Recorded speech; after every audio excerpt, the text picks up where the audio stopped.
Subscribe करा महानुभाव प्रतितीपंथ चॅनलला व बेल बटन अवश्य दाबा लेटेस्ट नोटिफिकेशन प्राप्त करण्यासाठी।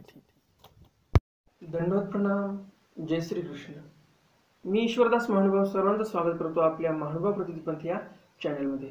काल आपण सर्वांनी श्री गोविंदप्रभू चरित्रातील लीळा क्रमांक 41 ते 75 ह्या लीळा ऐकल्या। आज आपण त्या पुढील लीळा ऐकणार आहोत, लीळा क्रमांक 76 ते लीळा क्रमांक 101।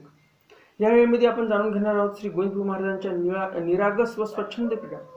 जसे श्री गोविंदप्रभू महाराज स्वतःच्या प्रतिबिंबाबरोबर कसे पाण्यामध्ये खेळ करायचे, धर्माळी नावाच्या ग्रामस्थाचे लपून ठेवलेले अन्न कसे आरोग्य करायचे, म्हशींना पण श्री प्रभू महाराज पाठक असं संबोधतात ते का, गोपाळांमध्ये श्री प्रभू महाराजांनी कसा खेळ केला, उमाईसांनी ज्यावेळेस श्री गोविंदप्रभू महाराजांच्या डोक्यातील उवा काढल्या आणि श्री प्रभू महाराजांच्या श्रीकरामध्ये दिले त्यावेळेस त्या उवांचं श्री प्रभू महाराजांनी काय केलं, तिकोबाद्यांचा मृत्यू कसा सुचवला श्री प्रभू महाराजांनी, तिकोबाद्यांच्या पत्नीचाही मृत्यू कसा सुचवला, हे ते ज्ञान त्यांना कसं करून दिलं, हे आज आपण या सत्रामध्ये त्या लीळेचं आपण अध्ययन करणार आहोत। आणि सर्वात महत्त्वाच्या लीळेमध्ये म्हणजे या व्हिडिओमध्ये जी महत्त्वाची लीळ आहे ती म्हणजे महादाईसांनी श्रीप्रभूंना धिरडे व अमृत फळ याची आरोग्य दिलेली आहे। तर ते धिरड्याची आरोग्य देते वेळेस महादाईसांची कशी फजिती झाली, समय सूचकतेनुसार त्यांनी कशी श्रीप्रभू महाराजांची प्रवृत्तीचे जे आहे पालन केलं, प्रवृत्तीला विखो झाल्या, हे आपण जाणून घेणार आहोत। या सर्व व्हिडिओमधलं महत्त्वाचं आकर्षण असलेली लीळा म्हणजे श्री गोविंदप्रभू महाराजांच्या दर्शनाला आपल्या लीळाचरित्र ग्रंथाचे संकलक किंवा आपल्याला चरित्रकार म्हणता येतील असे माहिमभट्ट, विद्वान पंडित माहिमभट्ट, श्री नागदेवाचार्यांचे काकबुवा व सर्वज्ञ श्री चक्रधर स्वामींचे ते गुरुभाऊ लागतात असे ते माहिमभट्ट हे संसाराचा त्याग करून श्रीप्रभू महाराजांपाशी संन्यास घेण्यासाठी आलेले आहेत। इतर बऱ्याच लीळा आहेत त्या आपण या व्हिडिओमध्ये जाणून घेणारच आहोत। जर तुम्हाला असेच ज्ञानवर्धक व्हिडिओ आवडत असतील तर मग हे चॅनल तुमच्यासाठीच आहे। लगेच सबस्क्राईब करा, कारण मी दररोज या चॅनलवर लीळा टाकत असतो। तर मग कुठेच जाऊ नका, ऐकत रहा श्री गोविंदप्रभू चरित्र सलग 26 लीळा फक्त तुमच्या सारख्या अर्थवंतांसाठी हा व्हिडिओ आहे। कुठेही जाऊ नका, शेवटपर्यंत व्हिडिओ खूप मोठा आहे, थोडा मोठा नाही, व्हिडिओ खूप मोठा आहे आणि भरपूर अशा त्याच्यामध्ये लीळा आहेत। एकंदरीत जसं मी तुम्हाला आकडा सांगितला, सलग तुम्हाला 26 लीळा ऐकायला भेटणार आहेत या व्हिडिओमध्ये।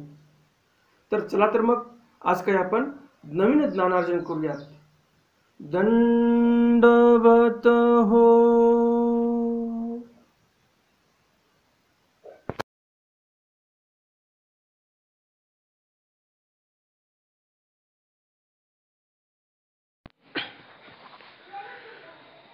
प्रतिबिंबेसी खेळू, म्हणजे पाण्यामध्ये प्रतिबिंब दिसते माणसाचं, त्याच्याशी खेळ केला श्रीप्रभूंनी स्वतःच्याच प्रतिबिंबासोबत। एकुदी गोसावी आप विहिरियासी बीजे केले, आप विहिरा होता तिथं श्रीप्रभू महाराजांनी गेले तिथे।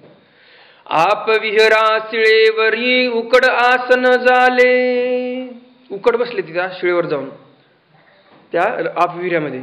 श्रीमुख प्रक्षाळिले, श्रीमुख धुतले, श्रीकर प्रक्षाळिले, हातही धुतले, श्रीचरण प्रक्षाळिले, पायही धुतले, आणि भीतरी रूप देखिले। मग त्या पाण्यामध्ये श्री गोविंदप्रभू महाराजांना स्वतःचं प्रतिबिंब दिसलं। आणि गोसावी म्हणितले, श्रीप्रभू महाराज म्हणतात त्या प्रतिबिंबाला पाहून, आवो हा येथ असे। श्रीप्रभू महाराज म्हणू लागले प्रतिबिंबाला पाहून की आज हा इथं आहे, स्वतःच्याच प्रतिबिंबासोबत बोलायला लागले। बोल तू असे म्हणे, आता श्रीप्रभू महाराज बोलायला लागले म्हणजे ते जे त्यांची छाया पडलेली होती, प्रतिबिंब होतं त्याच्यामध्ये पाण्यामध्ये, तेही बोलायला लागलं। मग श्रीप्रभू महाराज म्हणतात बोल तू असे म्हणे, म्हणजे हे जे पाण्यामध्ये प्रतिबिंब आहे ते बोलायलाही लागलं म्हणे। गोष्टी करी तू असे म्हणे, गोष्टीही करत आहे। नट तू असे, ठाक तू असे म्हणे, इथे येऊन नटत आहे हा आणि ठाकते आहे म्हणजे थांबती आहे इथे। आणि श्रीचरणू घालिती, आणि जे पाणी स्थिर झाल्यावर प्रतिबिंब दिसत होतं आणि लगेच मग त्याच्यामध्ये पाय घालायचे। मागुते ठाकेती, मागुते पुन्हा तिथं बसायचे, ढवळाढवळ करायचे पाण्यात, पुन्हा पाणी स्थिर होण्यासाठी पाहायचे वाट। मागुते पुढारे होती, पुन्हा पुढं सरकायचे त्या पाण्याकडे पाहण्यासाठी. आंतू पाहती तव भीतरी प्रतिबिंब देखती, पुन्हा पाण्यात पाहायला लागले आणि तिथं पुन्हा प्रतिबिंब दिसायला लागलं श्रीप्रभू महाराजांना. आणि हास्य स्वीकरिती, स्वतःच्याच प्रतिबिंबाला पाहून श्रीप्रभू महाराज हसायचे. ऐसा खेळू करीती, असा खेळ करत होते. मग बीजे करीती, मग तिथून निघून गेले.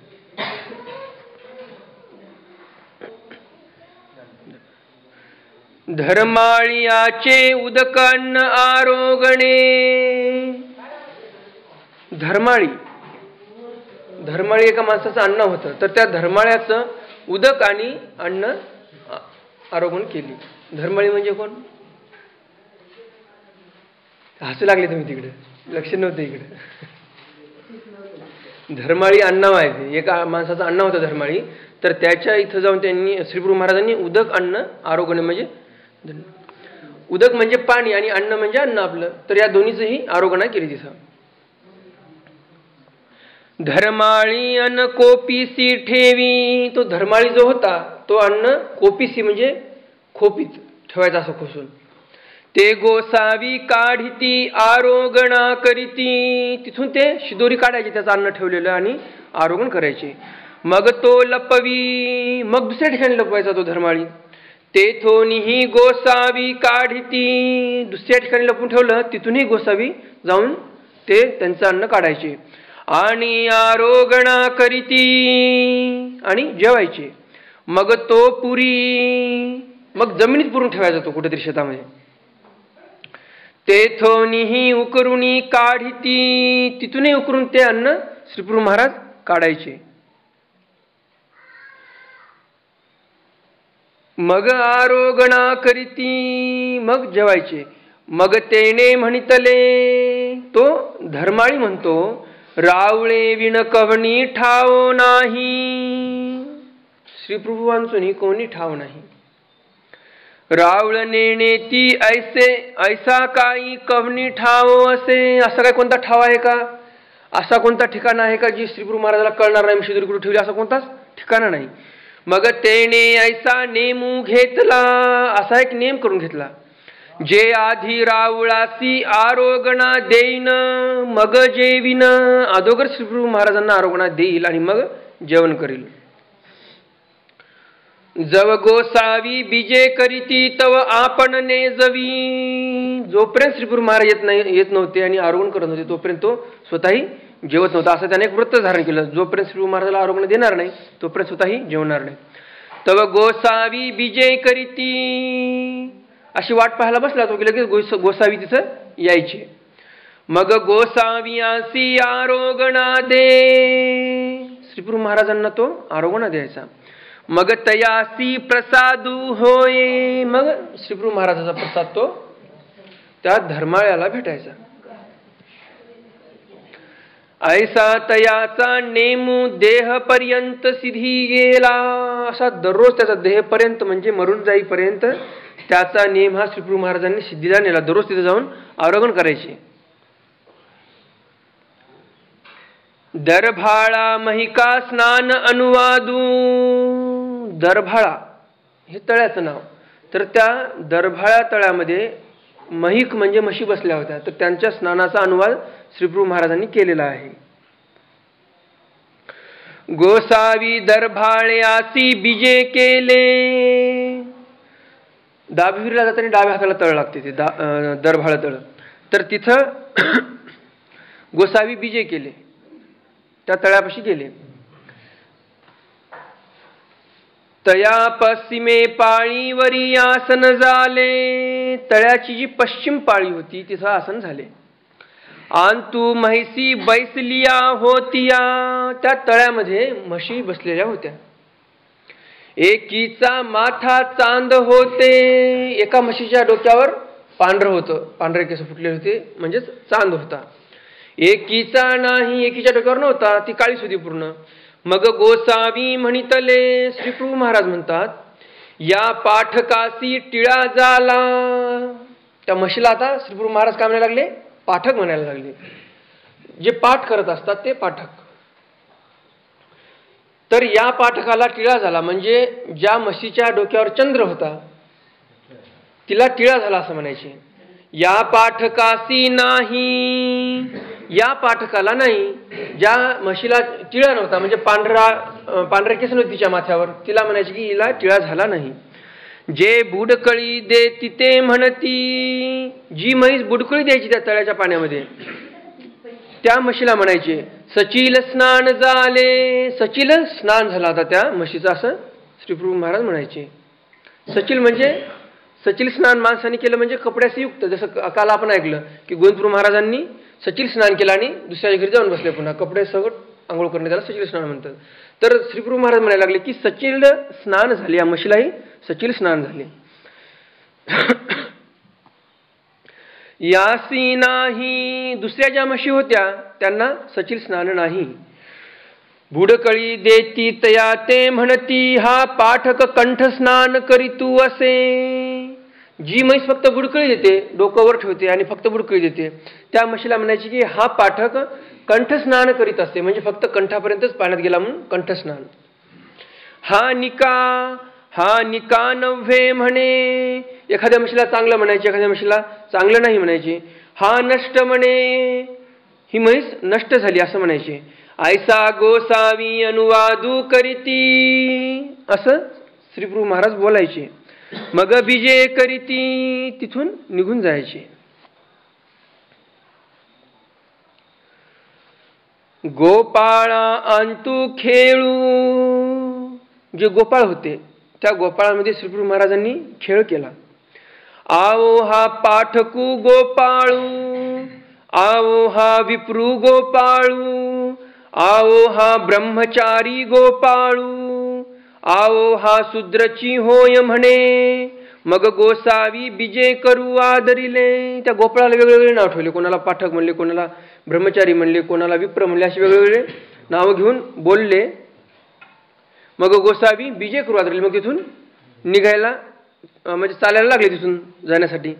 गोपाळी म्हणितले, तिथले गोपाळ म्हणायला लागले रावळो रावळो काला जेवा. गोपाळांनी काला केला नव्हता जेवण्यासाठी, तर मग ते पण म्हणतात, ते जे गोपाळ होते जेवायला बसलेले ते म्हणतात की काला जेवा, म्हणजे आम्ही जे काला केला आहे तो आरोगण करा. मग जा, मग इथून तुम्ही जा. मग बरवा पदार्थू निवडिला, जे काही चांगला पदार्थ होता शिदोरीत आणलेला त्यांनी घरून तो निवडला. मग गोसावियांसी आरोगणा दिधली, गोसावियांना आरोगणा दिधली. मग आपण जेविले, मग सर्वांनी जेवण केलं. मग गोसावी बीजे केले, मग तिथून श्रीप्रभू महाराज निघून गेले. उमाईसी श्रीमुगुटू विचुरणे, उमाईसा हे श्रीप्रभू महाराजांच्या श्रीमुगुट विचारते. गोसावी दाब विहिरीसी बीजे करीती, दाब विहिरीकडे जाण्यासाठी निघाले. तेथे उमाईसाच्या घरासी बीजे केले, रस्त्यातच उमाईसाचं घर होतं तिथं गेले. तया माची बैसो घातली, माची बसायला तिनं मांडली. तिथं श्रीप्रभू महाराजांना बसण्यासाठी आसन मांडलं. कशाचं? माचीचं. गोसावी आसनी उपविष्ट झाले, त्या माचीवर श्रीप्रभू महाराज जाऊन बसले. उमाईसे श्री मुगुटू विचरिती, श्री मुगुट विचारायला लागल्या उमाईसा. ऊ पाहती, आता लांब केस असल्यामुळं त्याच्यामध्ये ऊ वगैरे झाली का, उवा झाल्यात का म्हणून ते पाहायला लागले. ते गोसाविया श्री करी देती, जे सापडली ते श्रीप्रभू महाराजांच्या स्त्री करी द्यायची. ठोसा देती, तियाऊ गोसावी टाकीती, मोठी असेल तिथे टाकून द्यायची गोसावी. का आणि का केसांतू घालिती, किंवा मग दुसऱ्याच्या केसात टाकून द्यायची. एकी वासना मागुतिया श्री मुगुटी घालिती, ती जी दिली होती उमाईसाने हातामध्ये ती पुन्हा स्वतःच्याच डोक्यात घालायची. मग उमाईसे हात धुती, नंतर उमाईसा हात धुवायच्या. ताट करीती, गोसावियांसी आरोगणा देती, श्रीप्रभू महाराजांना जेवायला द्यायच्या. मग गोसावी बीजे करीती तिथून निघून जायची. ही उमायसा म्हणजे भट्टोबासांची बहीण नव्हती. हे रुद्रपूरची उमायसा ही वेगळी होती. तिको उपाध्या जाये सर्प निमित्ते मृत्यू सूचणे. तिकोपाध्य जे होते, तिकोपाध्य कोण होते? हे तिकोपाध्यांनीच श्रीप्रभू महाराजांचं मुंजीबंधन केलं. म्हणजे ते गुरुच होते एक प्रकारचे. तिकोपाध्य यांनी मुंजीबंधन केलं आणि बोपोपाध्य जे होते त्यांच्यापाशी यांनी वेदाध्ययन केलं श्रीप्रभू महाराजांनी.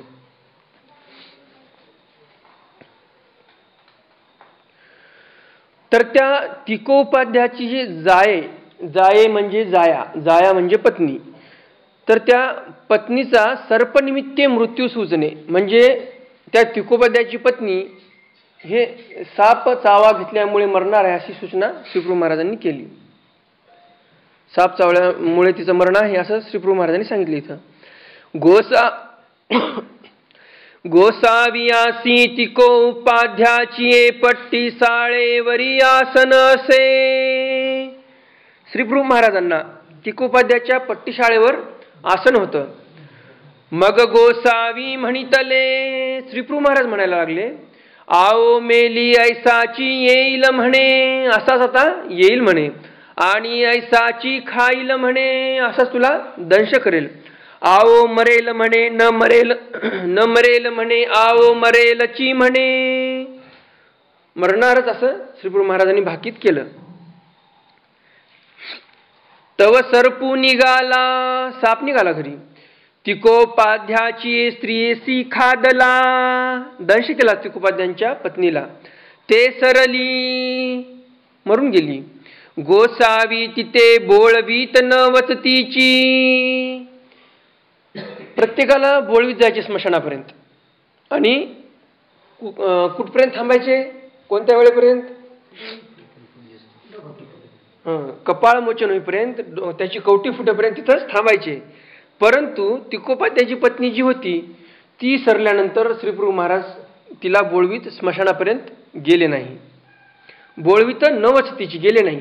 ते थोर खंतीची म्हणून, ती थोर खंतीची होती म्हणून श्रीप्रभू महाराज तिथं तिला बोळवीत गेले नाही. तिको उपाध्या जावाई श्राद्धी आरोगणा स्वीकरणे. तिकोपाध्याची जी जावाई होती तिकोपाध्याच्या जावयाचं श्राद्ध आरोगण केलं.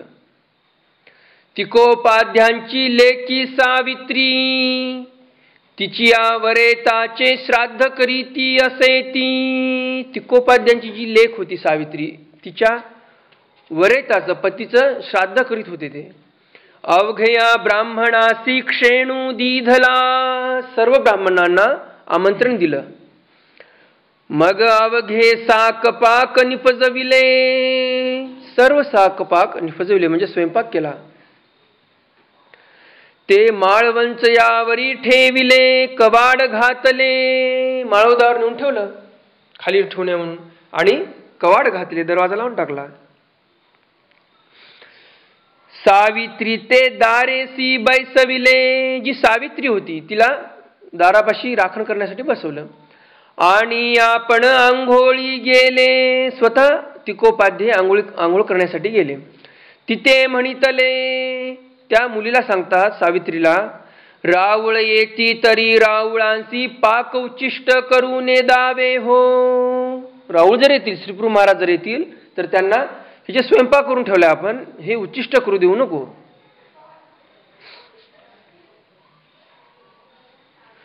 ऐसा निरोपू दीधला, असा निरोप दिला. आपण गेले, तिकोपाध्ये निघून गेले तिथून. तव गोसावी बीजे केले, तिकोपाध्ये तिथून निघून गेले की श्रीप्रभू महाराज तिथं आले. तिथे थापा हाणोनी परते लोटिले. थापा हाणून म्हणजे 4-2 बुक्क्या हाणल्या आणि चापटाही हाणल्या असतील कदाचित, आणि तिला परत लोटून बाजूला लोटला आणि घरामध्ये प्रवेश केला. कवाड उघडिले, दरवाजा उघडला. माळवंचे यावरी बीजे केले, सरळ माळवदावर गेले. पाक काढिले, तिथले जे काय पाक होते, स्वयंपाक करून ठेवले होते, जे पाक निष्पत्ती केली होती ते काढलं. ते अवघे चाखिले, सर्व चाखलं. मग बीजे केले, तिथून निघून गेले. तव तिकोपाध्य आले, तिकोपाध्य आले आपली आंघोळ आटोपून. तिया ते अवघे तिकोपाध्या पुढे सांगितले. सावित्रीनं सर्व जे काही हकीकत घडली ते तिकोपाध्यांपुढे सांगितली.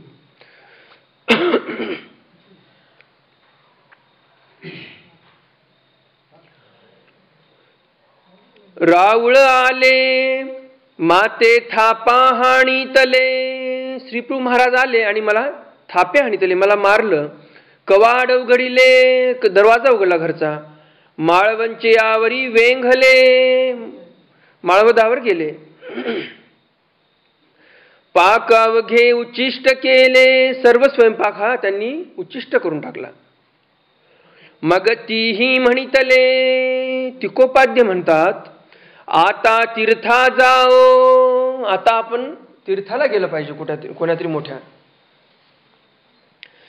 मग तीर्थी श्राद्ध करू, तीर्थाच्या ठिकाणी जाऊन मग आपण श्राद्ध करू, असं तिकोपाध्याय म्हणतात.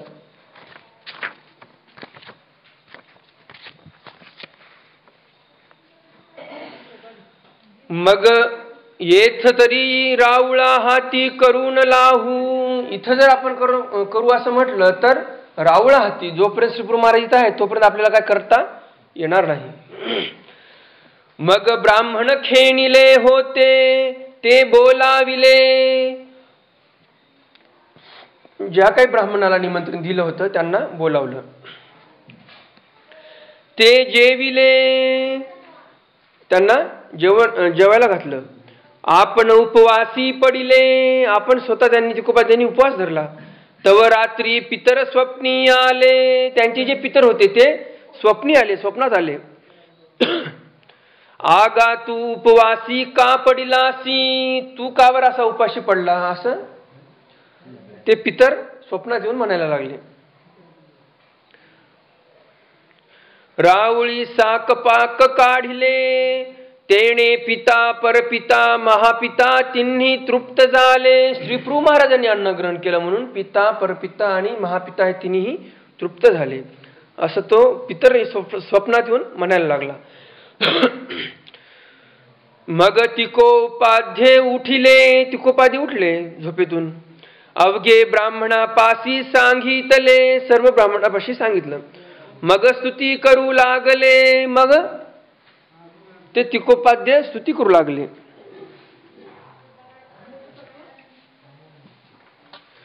रावळ माय रावळ बापू, रावळ करीती ते काही नव्हे. श्रीप्रभू महाराज करतील आणि ती कोणती गोष्ट होणार नाही असं आहे का? ते जे करतील ते नक्कीच कार्य पूर्ण होईल, असं तिकोपाध्य म्हणायला लागले. मग तेने स्नान केले, जेविला, अंघोळ केली आणि जेवला. तयाचे चरितार्थ झाले, त्याचं जे काही श्राद्ध होतं ते चरितार्थ झालं, म्हणजे पुण्य त्याला तेवढं प्राप्त झालं.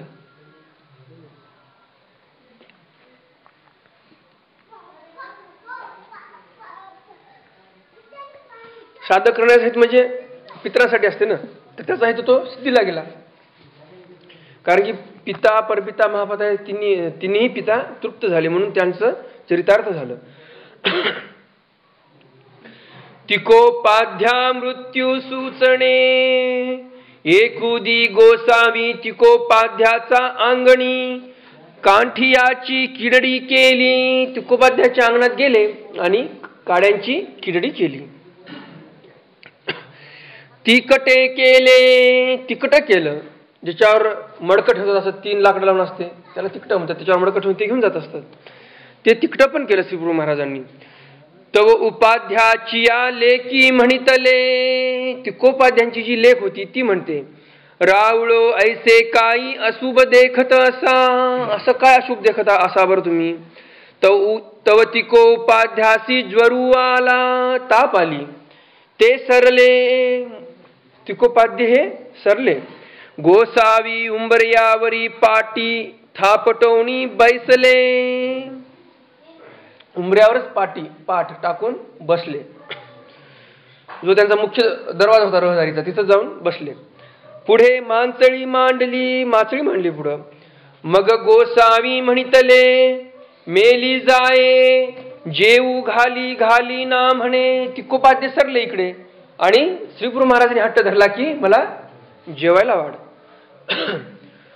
तिया म्हणितले रावळो प्रेत काढू देया. घरात जे प्रेत आहे ते काढू द्या अगोदर आणि नंतर मग तुम्हाला जेवायला वाढीन. मग तुम्हाला जेवायला घालीन. आवो आणि ना म्हणे. श्रीगुरु महाराज पुन्हा आग्रह करायला लागले की आणि ना म्हणे, म्हणजे मला पहिलं जेवायला वाढतो.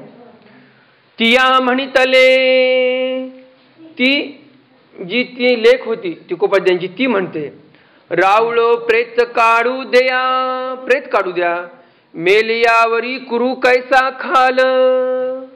इथं तिकोपाध्य सरले आहेत आणि इथं तुम्ही भोजन कसे काय करसाल.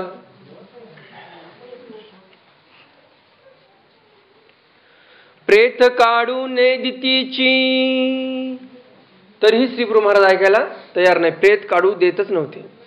एरी म्हणितले, बाजूचे जे लोक तिथे जमा झाले होते ते म्हणतात रावळ मागता ती तरी घालीसी नाका. आता श्रीगुरु महाराज आग्रह धरतच आहेत, मागतच आहेत, तर घालीसी नाका म्हणजे जेवायला का बरं देत नाही तू, जेवायला दे त्यांना. मग सिकाचे दही काढले, शिक्यातलं दही काढलं. भातू कालविला, ते भातामध्ये दही कालवलं. माचळीवरी घातला, तिची पुढे माचळी ठेवली होती त्याच्यावर तो भात घातला. मग गोसावियांसी दही भाताची आरोगण झाली. दही भाताची आरोगण श्रीगुरु महाराजांनी तिथं केली. मग गुळळा झाला. मग काढू दिधले, मग तिथून प्रेत काढू दिधलं. गोसावी बोळवीत बिजे केले, त्या प्रेताला बोळवीत स्मशानापर्यंत बिजे केले. कपाळ मोचन होये तव राहिले. कपाळ मोचन होईपर्यंत श्रीगुरु महाराज तिथंच त्या स्मशानामध्ये थांबले, कवटी फुटेपर्यंत तिथंच थांबले. मग सिंधुकेसी सचिल स्नान केले. सिंधुक ही जी विहीर होती सिंधुक नावाची, तिथं सचिल स्नान केले, वस्त्रासहित स्नान केलं. मग बिजे केले, तिथून श्रीगुरु महाराज निघून गेले. तर असं भोजन करण्यामागचा हेत, प्रेतही काढू दिलं नाही.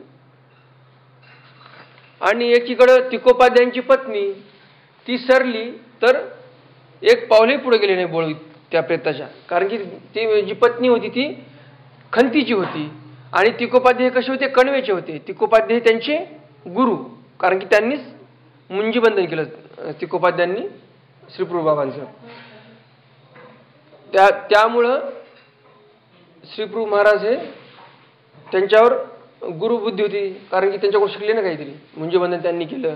आणि कणवेचे होते ते. श्रीगुरु महाराजांविषयी त्यांची आपुलकी होती तिकोपाध्यांची. त्यांना घरी सांगायचे की यांना असं काही खालच्या पातळीचं काम नको सांगू वगैरे, मागं आपण चरित्रात वाचलेलंच आहे. त्यांना पडवीत झोपायचे, तर मग त्यांना घरी बिडार दिलं त्यांना, म्हणजे ओटा होता त्या ओट्यावर सांगितलं की तुम्ही आता इथं झोपत जा. त्या आपण लीळेमध्ये पाहिलं की एकदम प्रकाश पडला आणि मग त्यांनी सांगितलं की आता तुम्ही पडवीला झोपत नका जाऊ आणि आतमध्ये झोपत जा. तर असं तिकोपाध्यांची बुद्धी श्रीगुरु महाराजांवर होती. तर मग अशी खूप कणव असल्यामुळं श्रीगुरु महाराजांनी त्यांचं प्रेतदेह जे होतं 10 दिवसाभितर आपण कशामुळे घालतो दशक्रियाचे पात्र, याच्यामुळंच.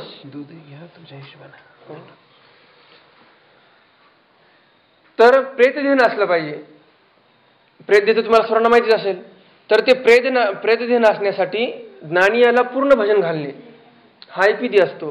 किंवा ज्ञानियाला जरी नाही घातलं, समजा आता श्रीगुरु महाराजांनी तिथं स्वतः आरोग्य केली, प्रेतही काढू दिलं नाही, घराच्या बाहेर अगोदर आरोग्य केली, म्हणजे काय केलं, त्यांचं पात्र घेतलं तिकोपाध्यांचं, कारण की कणवेचे होते ते.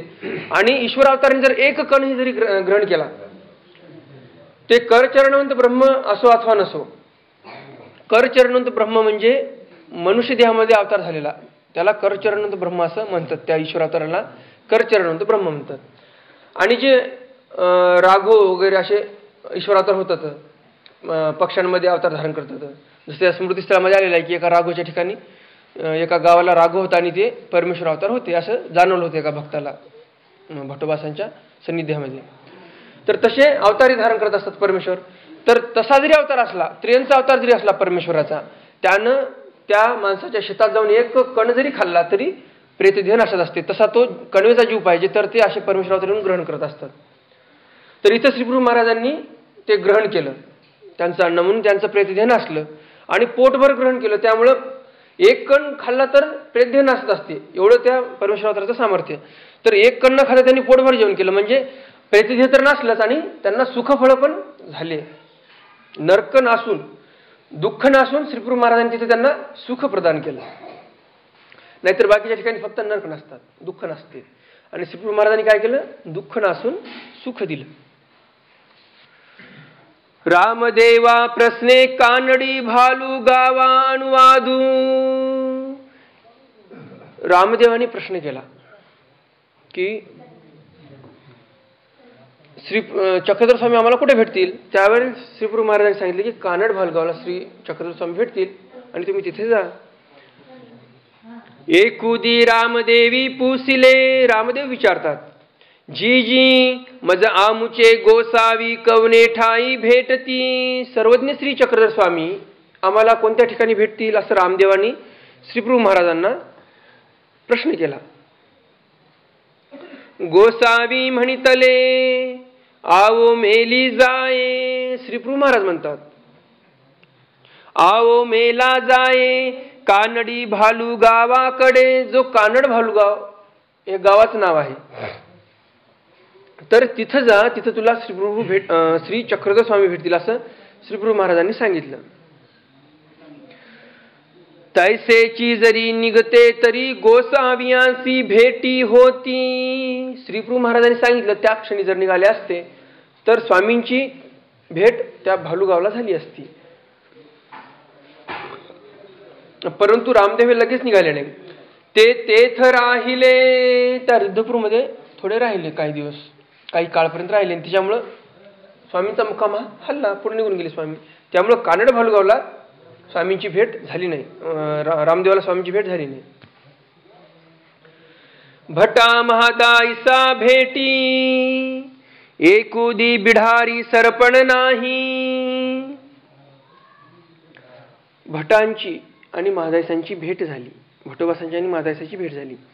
एकुदी बिढारी सरपण नाही. त्यांच्या बिढारावर सरपण नव्हतं स्वयंपाक करण्यासाठी.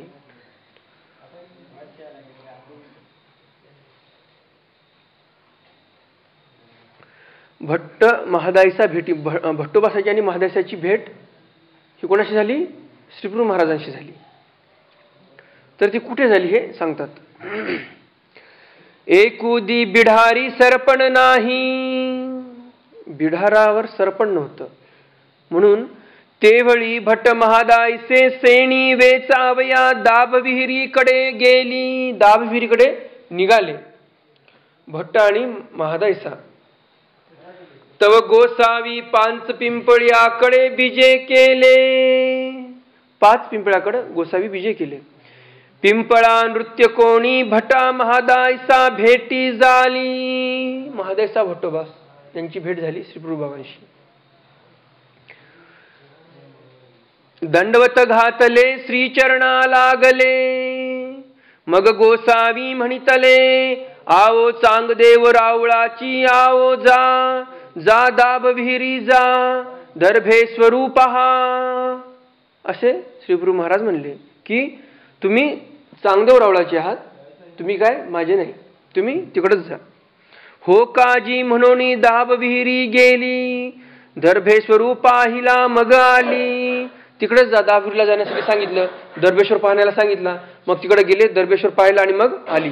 एक म्हणे ती भानखेडाहुनी भटाते घेऊन आली. ते भेटी झाली. एक म्हणती म्हणजे एका महानुभावांच्या मते ते म्हणतात की भानखेडून ज्या भट्टोबास आणि महादेश आले रुद्रपूरला त्यावेळेस भेट झाली. आणि एक म्हणतात की तिथंच कुठेतरी होते आणि रुद्रपुरामध्ये भेट झाली, रुद्रपूर दाविरी या मार्गावर भेट झाली. तर चांगदेवरावळाची आहात तुम्ही असं श्रीप्रभू महाराज म्हणले. यामागचं कारण असं की ज्यावेळेस महादायसा ही भट्टोबास सापडत नव्हते, श्री चक्रधर स्वामी उत्तरपंथे गेले आणि भट्टोबासांचाही पत्ता नाही. मग शोध घेण्यासाठी ते असे हिंडत रुद्रपूरला आले. रुद्रपूरला गेल्यावर श्रीप्रभू महाराज म्हणले भानखिरीला जा. भानखिरीला गेले. तिथं भट्टोबासे विस्मृत अवस्थेत होते. 10वी अवस्था प्रकट झाली होती. काही काळात समजा एखाद्या 2 दिवसात किंवा एखाद्या 2 तासात ते सरले असते अशी स्थिती झाली होती भट्टोबासांची. तर अशा वेळी महादायसा तिथं पोहोचल्या आणि महादायसा म्हणतात की चला आपले बाबा रुद्रपूरला आहेत, म्हणजे परमेश्वर हे रुद्रपूरला आहेत, परमेश्वर अवतार.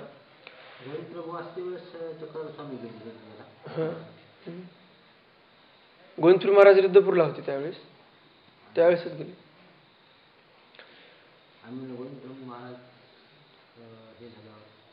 नाही, स्वामी गेले 1194, शक्य 1194 साली गेले. गोविंदप्रभू महाराज हे 13व्या शकामध्ये गेलेत. 16 वर्ष नंतर 94 मध्ये 16 वर्ष मिसळायची. किती होतात? 1210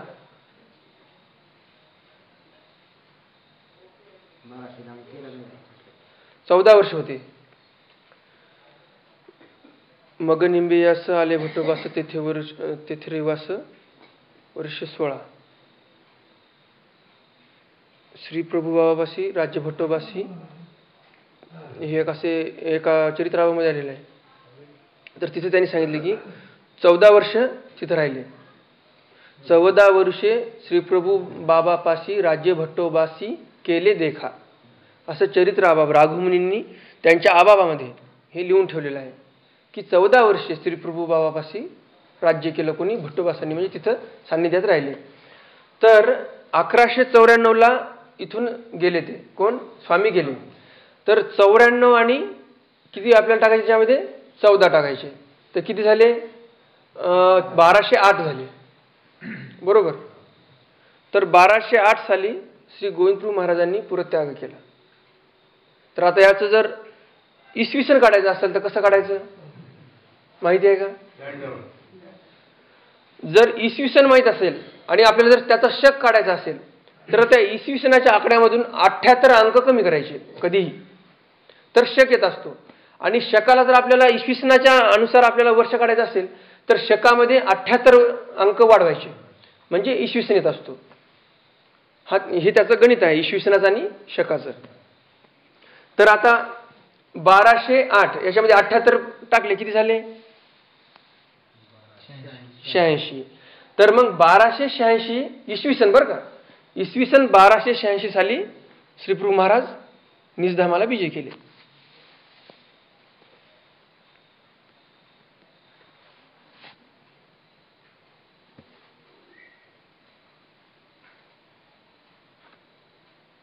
आपले इथं आलेले चक्रधर स्वामी इसवी सन हे त्याच्यावर बुडवत काय शक आहे? शक असेल काय माहिती. गोपाळ चौधरी 1100 किती इसवी सन आहे वाटतं. 1100 म्हटल्यानंतर शक आहे आणि 1200च्या पुढे जर अंक असते तर मग नाही. गोपाळ चावडीला शक आहे की शकच आहे वाटते? इसवी सन आहे वाटते. शक आहे वाटते. हा, शक्य काहीतरी असं शक्यच आहे असं मला वाटते. शक्यच मी वाचले, शक्य आहे.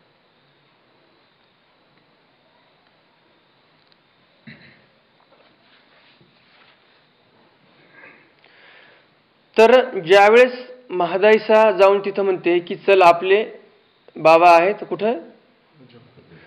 रुद्रपूरला. त्यावेळेस म्हणतात की स्वामी आहेत का? भट्टोबास लगेच थोडेसे त्यांच्या अंगात चेतनाचे संचार होते आणि म्हणते स्वामी आलेत का? महादायसा म्हणते स्वामी नाही, श्री गोविंदप्रभू महाराज आहेत. त्यावेळेस भट्टोबास म्हणतात की फक्त माझा देव फक्त एक श्री चक्रधर आहे, मला दुसरे अवतार माहिती नाही, माझा देव फक्त श्री चांगदेवराळ असं म्हणतात ते. तर असं म्हणल्यानंतर आता परमेश्वराला तर कळतेच ना. गोविंदप्रभू महाराज रुद्रपूरला जरी असले तरी त्यांना कळालं की भट्टोबास असे बोललेत. मग ज्यावेळेस ते आले इथं म्हणून गोविंदप्रभू महाराज मुद्दा म्हणून म्हणतात, काय म्हणतात की आवो चांगदेव रावळाची आवो जा जा दाब विहिरी. तू चांगदेव रावळाचा आहेस ना, तू इथं काय येऊ नको, तू जा तिकडे दाब विहिरीलाच जा. अशी आठवण गोविंदपुरी महाराजांनी करून दिली, कारण की ते तसे म्हणले होते म्हणून असे बोलले, बाकी दुसरं काही नाही.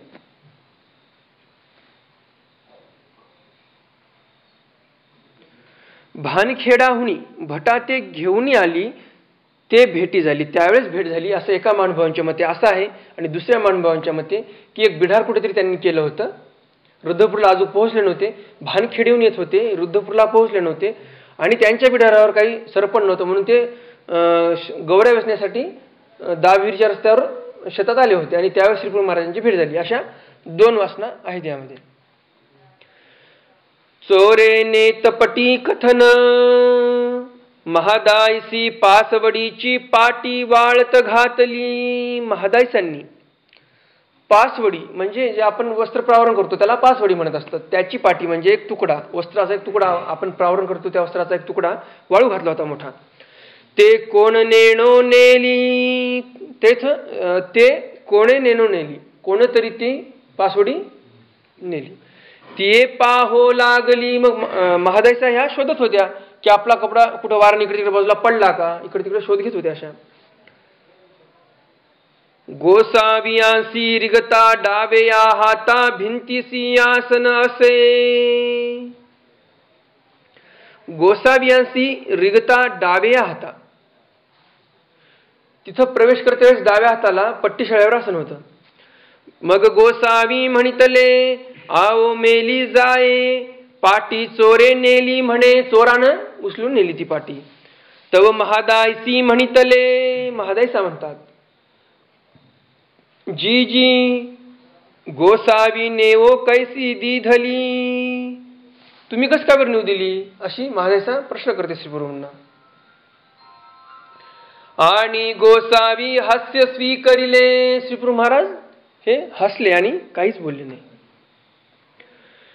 महादायसाची सेवा स्वीकारू गोसावियांसी उदरवेथेची प्रवृत्ती झाली. पोट दुखण्याची प्रवृत्तीचा स्वीकार केला श्रीप्रभू महाराजांनी. आवो येथ दुखताये म्हणे, पोट दुखत आहे असं महादायसाला सांगत होते श्रीप्रभू महाराज. आवो दुखताये म्हणे.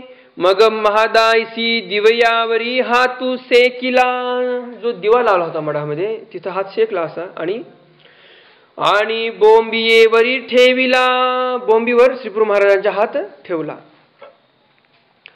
आवो येथचिवो होय, आवो येथचिवो हाय, असं श्रीप्रभू महाराज त्यांच्या सेवेचा अंगीकार करत होते की इथंच दुखत आहे, इथंच दुखत आहे असं सांगायची व्यवस्थित आणि त्यांना बरं वाटायचं. असा महादेशाच्या सेवेचा श्रीप्रभू महाराजांनी स्वीकार केला. म्हणून स्वीकरिले, असं म्हणून सेवेचा स्वीकार केला. मग महादायसी म्हणितले गोसावियांसी सेकू मानतू असे. महादायसा म्हणते की श्रीप्रभू महाराजांना जो सेक आहे तो मानवत आहे. तरी सगडी करू, तर मग आपण आता काय करू, शेगडीच आणू इथं. मग महादायसी सगडी केली, महादायसांनी मग शेगडी केली. मग महादायसी पोतोडी सेकती आणि उदरावरी ठेविती. एक छोटासा कपड्याचा तुकडा घेतला, तो तुकडा ते शेकायच्या आणि उदरावर ठेवायच्या महादायसा. आणि हाय म्हणून स्वीकरिती, ही सेवा जी होती महादायसा करत होती ती सेवा श्रीप्रभू महाराज हाय म्हणून, चांगलं आपण कसं म्हणतो चांगलं वाटायला की आपल्या तोंडातून असे उद्गार आपोआपच निघतात, तसे श्रीप्रभू महाराजच्या तोंडातून असे उद्गार निघत होते की आता चांगलं वाटत आहे असे, असं म्हणून ते हाय म्हणायचे. म्हणून स्वीकृती सेवेचा असा अंगीकार केला. आणि म्हणे ती आवो येथचिवो म्हणून श्रीमुख पांगुरविती मागुते उघडिती. येथचिवो म्हणायचे आणि तोंड झाकून घ्यायचे आणि पुन्हा मग तोंड उघडायचे. उदक मागे ती, पाणी पियायला मागायचे. ते महादायसे वोळगविती, महादायसा ते पाणी आणून द्यायच्या. ऐसा सेकू केला, असा महादायसांनी शेकू केला, म्हणजे श्री गोविंदप्रभू महाराजांचं जे पोट होतं ते शेकलं. मग निके झाले, मग श्रीप्रभू महाराजांचं पोट हे चांगलं झालं. महादायसाचे धीडरे आरोगणे, महादायसानं तयार केलेलं धीडर हे आरोगणे म्हणजे श्रीप्रभू महाराजांनी स्वीकार केलं, खाल्लं.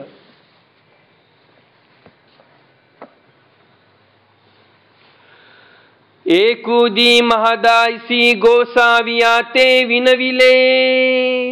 महादायसा ही गोसावियांना विनंती करते, जी जी मियाजी गोसावियांसी धीडरे ओळगवीन जी. श्रीप्रभूंसाठी मी आज धीडर तयार करणार आहे, म्हणजेच धीरड, आणि ती मी आज आरोग्याला ओळखणार आहे. गोसावी खेळावया बीजेन करावे जी. श्रीप्रभूंनी खेळण्यासाठी बाहेर जाऊ नये, कारण की बाहेर गेले म्हणजे कुठेही ते आरोहण करून येणार आणि मग केलेले धीडरे हे वाया जाणार. म्हणून महादायसा विनंती करते की आज मी धीडरे करणार आहे, आणि म्हणून श्रीप्रभू महाराजांनी कुठेही बाहेर खेळायला जाऊ नये. गोसावी विनवणी स्वीकरिली. श्रीप्रभू महाराजांनी त्यांच्या विनंतीला मान देऊन ती श्रीप्रभू महाराजांनी बाहेर जाणं आजच्या दिवस थांबवलं. बाहेर काय केले नाही, रद्द केलं. खेळायला जाण्याचं ते त्यांनी रद्द केलं. आओ मेली जाये धीडरे देईल म्हणे. आज मला धीडर भेटणार आहे आरोग्याला असं म्हणून हरिकू स्वीकरिला. हर्ष स्वीकार केला श्री गोविंदप्रभू महाराजांनी. श्रीप्रभू महाराजांना वाटलं आज काहीतरी नवीन पदार्थ खायला भेटणार आहे आपल्याला, म्हणून हर्ष स्वीकार केला गोविंदप्रभू महाराजांनी.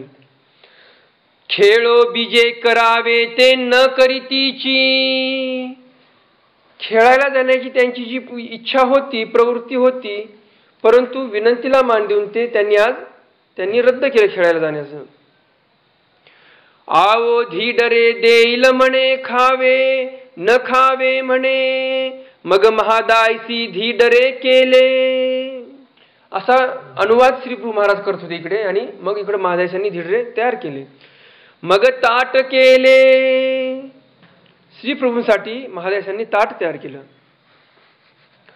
आसन रचिले. बसण्यासाठी आसन टाकलं. गोसावी आसनी उपविष्ट झाले. आसनावर जाऊन विराजमान झाले श्रीप्रभू महाराज. मग महादायसी धीडरे ओळगविले. महादायसांनी जे धीडर केलं होतं ते त्यांच्या समोर ताट करून आणून ठेवलं, ओळगवलं. वाटीये तूप घातले. एका वाटीत तूप घातलं आणि तिथं आरोग्याला असं धीडर आणि तूप श्रीप्रभू महाराजांपुढे आणून ठेवलं. मग गोसावी धीडरे अवलोकिले आणि म्हणितले. धीडर पाहिलं, असं घेऊन अवलोकलं म्हणजे पाहिलं, आणि म्हणितले. पाहून श्रीप्रभू महाराज म्हणतात, आवो हे धीडरे नव्हे म्हणे, हा आहिता म्हणे. मग श्रीप्रभू महाराज म्हणतात की हे धीडर नाही, हे अहिता आहे. आवो धीडरे आणि ना. आवो धीडरे आणि ना म्हणे, म्हणून कोपू नटले. आता श्रीप्रभू महाराजांना वाटलं की नवीन पदार्थ खायला भेटणार म्हणून खेळायचं सोडलं. त्यांनी इथं बसले महादेवाच्या विनंतीला मान देऊन, आणि आणला काय पदार्थ पुढं, जो माहितीचा होता तोच पदार्थ पुढे आणला. म्हणून कोपू नटले. म्हणून राग आला श्रीप्रभू महाराजांना महादायसाचा. म्हणून कोपू नटले, रागावले. महादायसी म्हणितले. महादायसा म्हणते, जी जी आमते गंगा तिरी धीडरे म्हणे ती. आता आपण गंगा तीरालाच राहतो, गंगा माई जवळच आहे आपल्या. तर आमच्या गंगा तीराला ह्याच पदार्थाला धीडर म्हणतात असं महादायसा विश्लेषण करायला लागली. नंतर तुमते वराडी आहिता म्हणे ती. या वराडामध्ये, या विदर्भ प्रदेशामध्ये, अमरावती हे विदर्भातलं एक क्षेत्र आहे, तर विदर्भामध्ये याला आहिता म्हणतात आणि आमच्या गंगा तीरामध्ये याला धीडर म्हणतात असं महादायसा सांगायला लागली. तरी श्रीप्रभू महाराज म्हणतात, जी जी श्रीप्रभू महाराज म्हणतात, आवो धीडरे आणि आणि ना म्हणे. श्रीप्रभू महाराज ऐकायला तयार नाही, म्हणतात की धीडरच पाहिजे मला, आज काहीतरी नवीन पदार्थ आज पाहिजे म्हणजे पाहिजे. म्हणून कोपू नटले, पुन्हा रागवले जास्त. महादाईसे विचारू लागली. महादाईचा आता अंतःकरणामध्ये विचार करायला लागली. आता हा जो प्रसंग पडलाय, आता याच्यातून निस्तरायचं कसं. आणि स्फुरले, आणि त्यांना एक सुचा झाली. मग दुधा अंतु सोजी घातली, दुधामध्ये सोजी घातली. ते कालविली, भिडेयासी तुपाचा बोळा दिधला. जे काही भांड होतं चुलीवर ठेवलेलं त्याला तुपाचा बोळा दिधला, ते चिटकू नये म्हणून.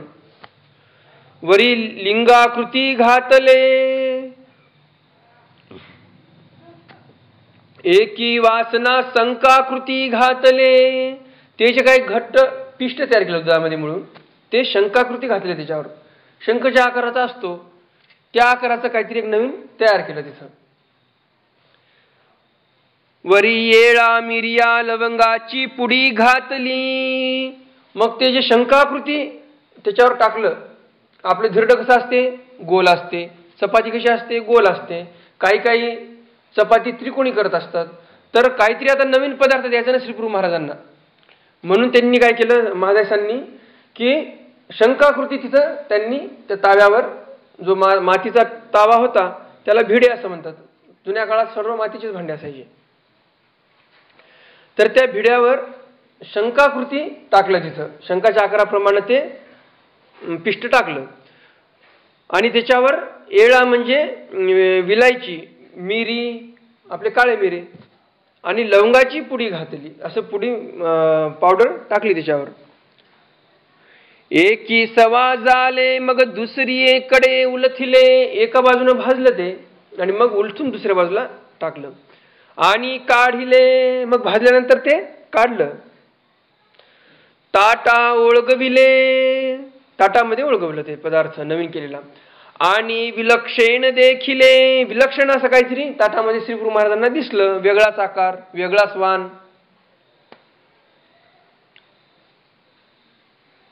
आणि म्हणितले, मग श्रीप्रभू महाराज म्हणतात येया माझा आता होय म्हणे. आता म्हणतात की तू माझा व्हायला पाहिजे म्हणून ते आरोहण करतात. त्या त्याला काय ते धिड्र शंकाकृती केलं होतं ते श्रीप्रभू बाबांसाठी काय झालं, ते धिड्र झालं.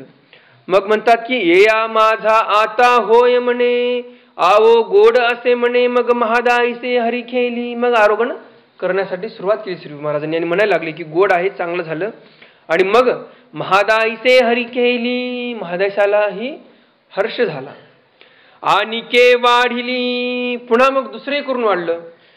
ऐसी गोसावी आरोगणा स्वीकरिली. मग असं पोट भरून आरोगणा केली श्रीप्रभू महाराजांनी तिथं.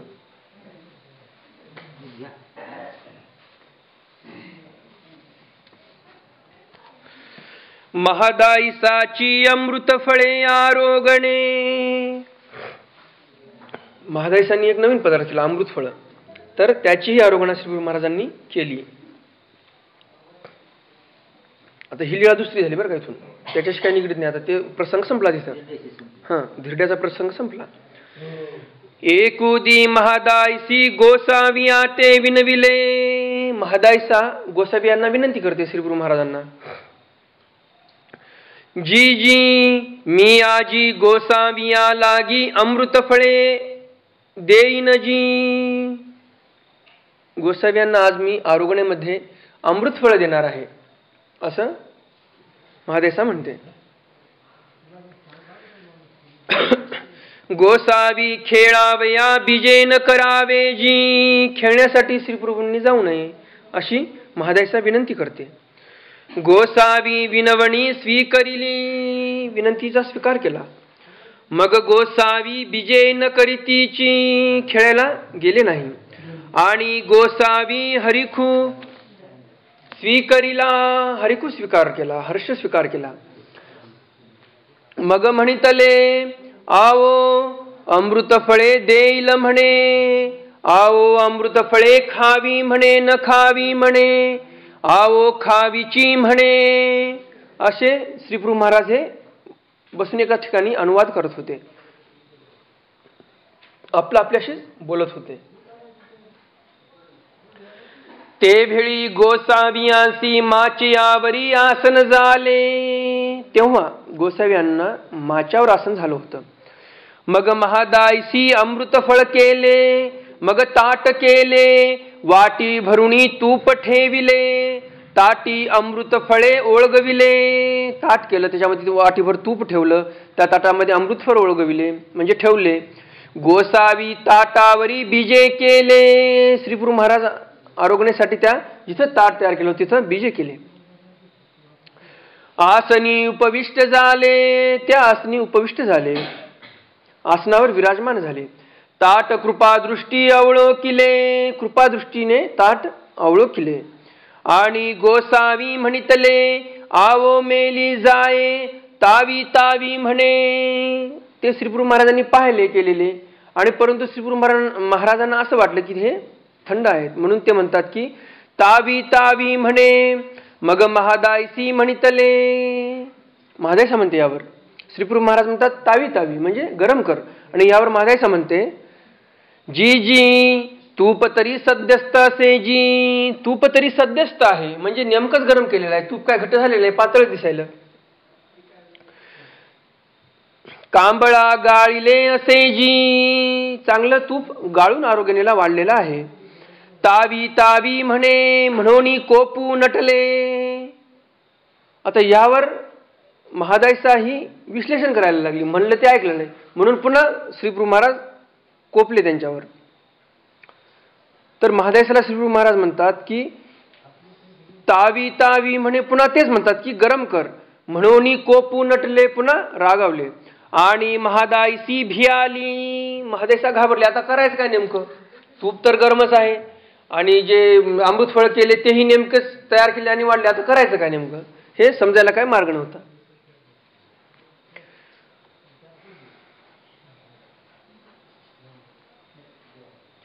आणि महादायसी भियाली, महादायसा घाबरली. वाटी धरू बैसली, तिला समजायला मार्ग नाही नेमकं गरम काय करायचं, म्हणून वाटी घ्यायला तिनं हात समोर केला. आणि गोसावी आओ काया काया भीतासी, आओ ये तावी. म्हणून महादायसा श्रीप्रभू महाराज महादायसाला म्हणायला लागले की कशाला भीत आहेस तू, आओ ये तावी. वाटीकडे हात नेला होता, तर श्रीप्रभू महाराज सांगायला लागले की ये तावी म्हणजे बाजूला जे अमृतफळ आहेत हे ताव म्हणजे हे गरम कर. म्हणून गोसावी श्रीकरे दाखविले, हातानं दाखवलं की हे गरम कर, हे तूप राहू दे. आणि महादायसा स्फुरले, मग महादायसांना ते सुचलं की नेमकं श्रीप्रभू महाराजांना काय म्हणायचं आहे हे समजलं. सगडी केली, पुन्हा सगडी पेटवली. नवे सराऊ सगडेवरी ठेविले. जे जुनं भांड खरकट झालं होतं, तर इथं नवीन भांड पुन्हा, आता जुनं घासणं ठेवणं वेळ लागणार होता, यासाठी नवीन भांड काढलं, पटकन शेगडीवर ठेवलं. आणि वरी चौखट फाळके घातले. चौखट म्हणजे चांगल्या प्रकारचं धुतलेलं, फाळके घातले म्हणजे कपडा बांधला त्याच्यावर. तयावरी अमृत फळे उन्हे करीती. मग ते भांड्यावर तसंच ठेवावं तर ते करपून जातील, म्हणून वर कपडा ठेवला आणि त्याच्यावर ते फळं ठेवले वरच्यावर गरम होण्यासाठी. अमृत फळे उन्हे करीती, गरम करत होती महादायसा. आणि ताटी ओळगविले. तर असे अमृत फळे गरम करून महादायसांनी ते अमृत फळ ताटामध्ये ओळगविले. मग गोसावी या माझा आता होय म्हणे. यावर श्रीप्रभू महाराज म्हणतात की या माझा आता होय म्हणे, आता माझा होय म्हणून असे आरोगणेला चालू केलं. श्रीप्रभू महाराजांनी आरोगणा चालू केली. आओ बुळबुळा आओ थुळथुळी, आओ गुळगुळी आओ मेली जाये, गोडे अमृत म्हणे. असे अनुवाद करायला लागले. ते जे काय अमृतफळ होते ते काही नरम होते, लदलद होते, म्हणून त्यांना पण असे अनुकार करायला लागले. गोडे अमृत म्हणे आव मेली जाये गुळू आहे म्हणे. तर अमृत फळ हे चांगले गोड झाले, यामध्ये गुळही टाकलेला आहे असे श्री प्रभू महाराज हे त्या फळांची जे अमृत फळ केले होते त्या पदार्थाची स्तुती करू लागले आणि आरोगण करू लागले. ऐसी गोसावियांसी आरोगणा, अशी गोसाव्यांना तिथं आरोगणा झाली अमृत फळांची. महादायसी रंगमाळिका भरणे, महादायसा यांनी रंगमाळिका भरल्या. जया वाटा गोसावी खेळावया बिजे करीती म्हणोनी महादायसे बिदी गोदरी या झाडेती. ज्या रस्त्याने श्रीप्रभू महाराज खेळण्यासाठी जात होते त्या बिदी म्हणजे बाजार असेल त्या रस्त्याला, किंवा बिदी गोदरिया झाडे, ती बिदी म्हणजे गल्ल्या, गोदरिया म्हणजे जिथं कुठं छोटा बाजार भरत असेल ते सर्व महादायसा झाडून काढत होत्या. सडा घाले ती, सडाही टाकायच्या. उतरिली दार वठया अंतू चौक रंग माळिका भरिती. जे उत्तर दिशेचा दारवंटा होता त्या दारवंट्यामध्ये चौक रंग माळिका भरती, मोठी रांगोळ काढायच्या महादायसा. पुढे दाटा भरिती, त्या रंगमाळिका पुढं दाट असे पद्म काढायचे. दाटे पद्मे रेखिती, दाट पद्म काढायचे म्हणजे कमळाची फुलं असे भिडून भिडून एकाला असे खूप सारे असे फुलं काढायचे.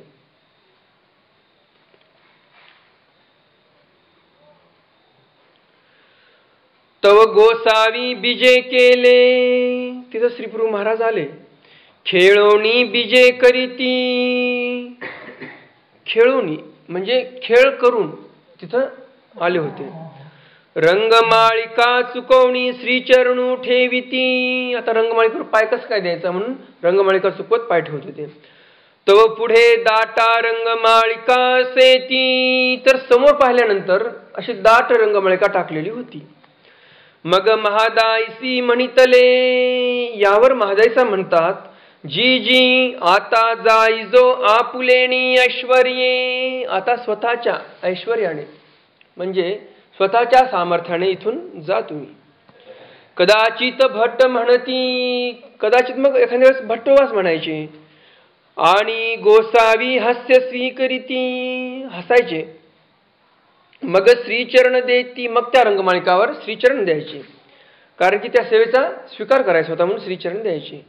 बिजे करीती ऐसे जव महादायसे होती तव प्रतिदिनी करीती,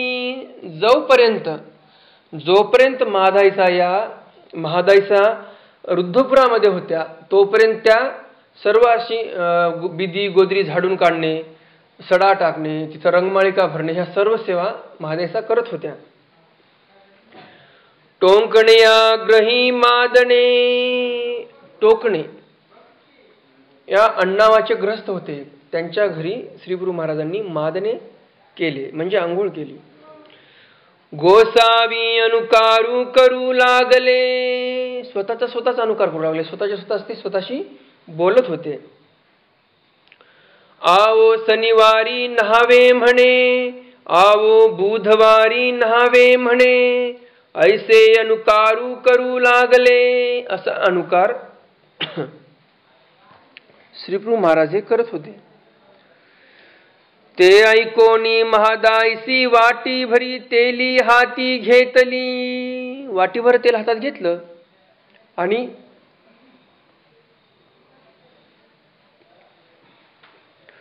न पुसत गोसावियांचा श्रीमुगुटी तेल ओळगविले, श्रीप्रभू महाराजांची अनुमती घेतली नाही आणि वाटीभर तेल आणलं आणि श्रीमुगुटावर ओतून दिलं.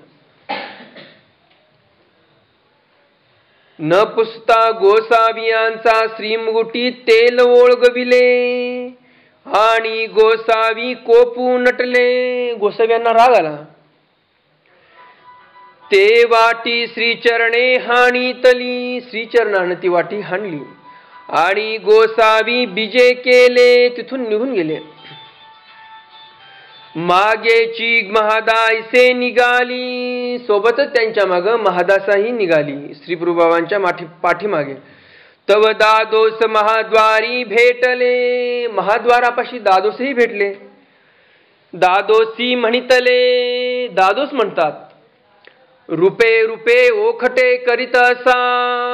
ओखटे म्हणजे वाईट करीत असा असं महादायसा म्हणते. असं महादायसाला दादोस म्हणतायत. रूपे असं महादायसाचंच नाव आहे पूर्वीचं.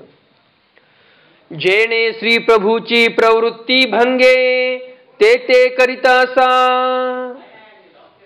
ज्या क्रियेमुळे श्री प्रभू महाराजांची प्रवृत्ती भंगेल त्याच क्रिया तुम्ही इथं आचरणात आणत आहात. जेणे नरका जा ते ते करीत असा. ज्या क्रियेमुळे तुम्ही नरकाला जाल अशी क्रिया तुम्ही करत आहात. येथ कायसिया आहा, इथं कशासाठी थांबलात तुम्ही असा प्रश्न दादोसांनी महादेसाला केला.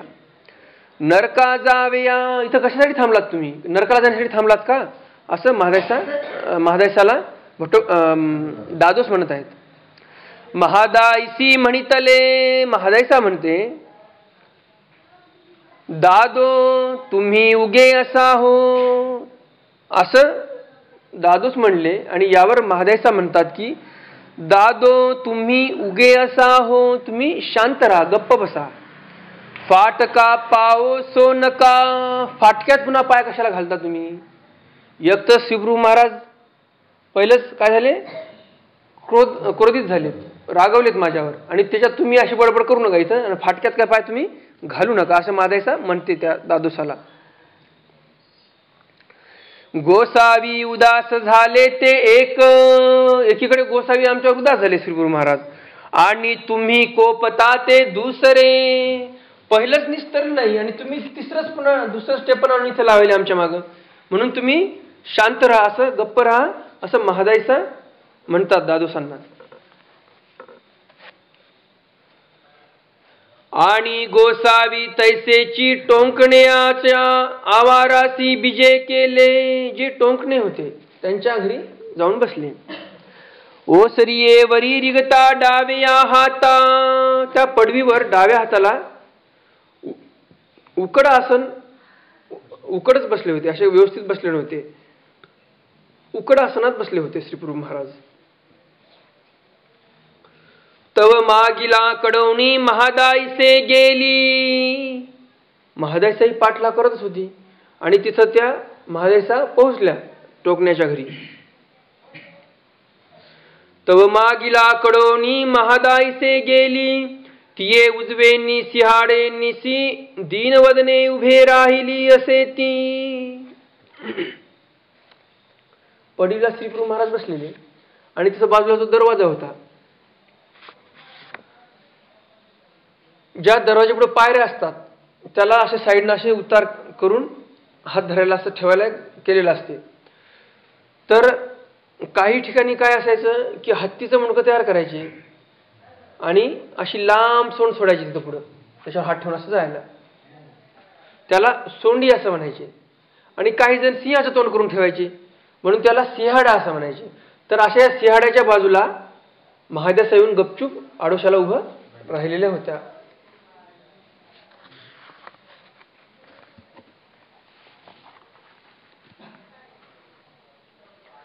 दीनवदने उभी राहिली असे ती. दीनवदनाने महादायसा तिथून उभ्या राहिल्या होत्या. गोसावियांची श्री मुगुटीचे तेल नितळो लागले. जे तेल होतं ते आता खाली नितळायला लागलं. ते श्रीकरे भीतीसी पुसिती, श्रीकरांना भीतीला पुसायचे. तो महादायसे विनविले, महादायसा विनंती करतात. जी जी आमचे गोसावी म्हणितले करीती, विनती स्वीकरिती, सेवा करू देती.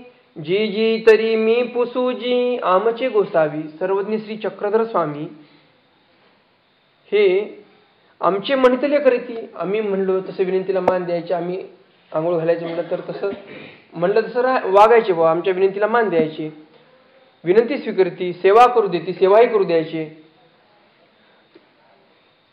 जी जी तरी मी पुसूजी, तर मी आता ते जे तेल नितळायला ते मी पुसू का अशी महादेसा विनंती करते. आओ ये ना म्हणे पुसी ना म्हणे. मग श्रीप्रभू महाराज म्हणतात की ये आणि जे तेल नितळले ते पुसून काढ. महादाईसे गेली कासवटा दिधला. कोणतेही काम करायचं म्हणलं की पहिलं कंबर पुसून घेतात असं आवळून. तर त्याप्रमाणे आता आंघोळ घालायची म्हणून मर्दाना द्यायची म्हणून कासवटा दिधला म्हणजे कंबर आवळून बांधली. म्हणजे पदर वगैरे खोसून घेतला व्यवस्थित आणि पुढं श्रीप्रभू महाराजांच्या सेवेसाठी महादाईसा आल्या. श्री मुगुटू चोख पडू लागली. श्रीमूर्ती जे श्री मुकुट होता जिथं तेल ओतलं होतं तिथं चोपडायला लागल्या. तव टोकण्याची ब्राह्मणी सोनाईसे तिये वाटी भरी तेल घेऊन आली. पुन्हा ती सोनाईसा जी होती ज्यांच्या घरी श्रीप्रभू महाराज येऊन बसले होते त्यांनी वाटीभर तेल आणलं. मग जाडी घेऊन आली बसण्यासाठी. आता श्रीप्रभू महाराज कोणी आसनात बसले होते? उकड आसनात बसले होते, बसले नव्हते व्यवस्थित, त्यामुळे मग जाडी बसायला आणली.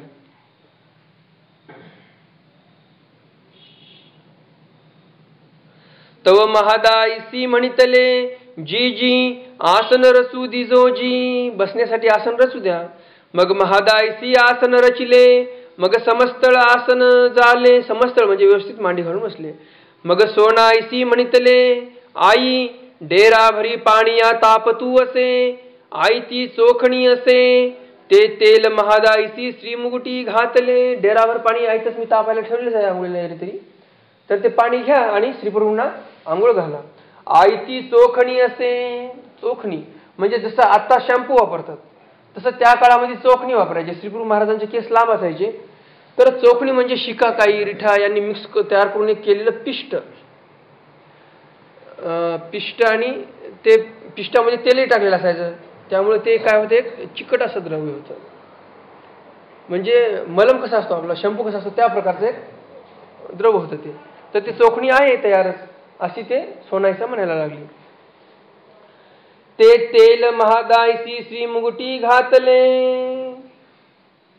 तर ही जी चोखणी होती ही चोखणी घातली श्रीमुकुटावर आणि तेलही घातलं.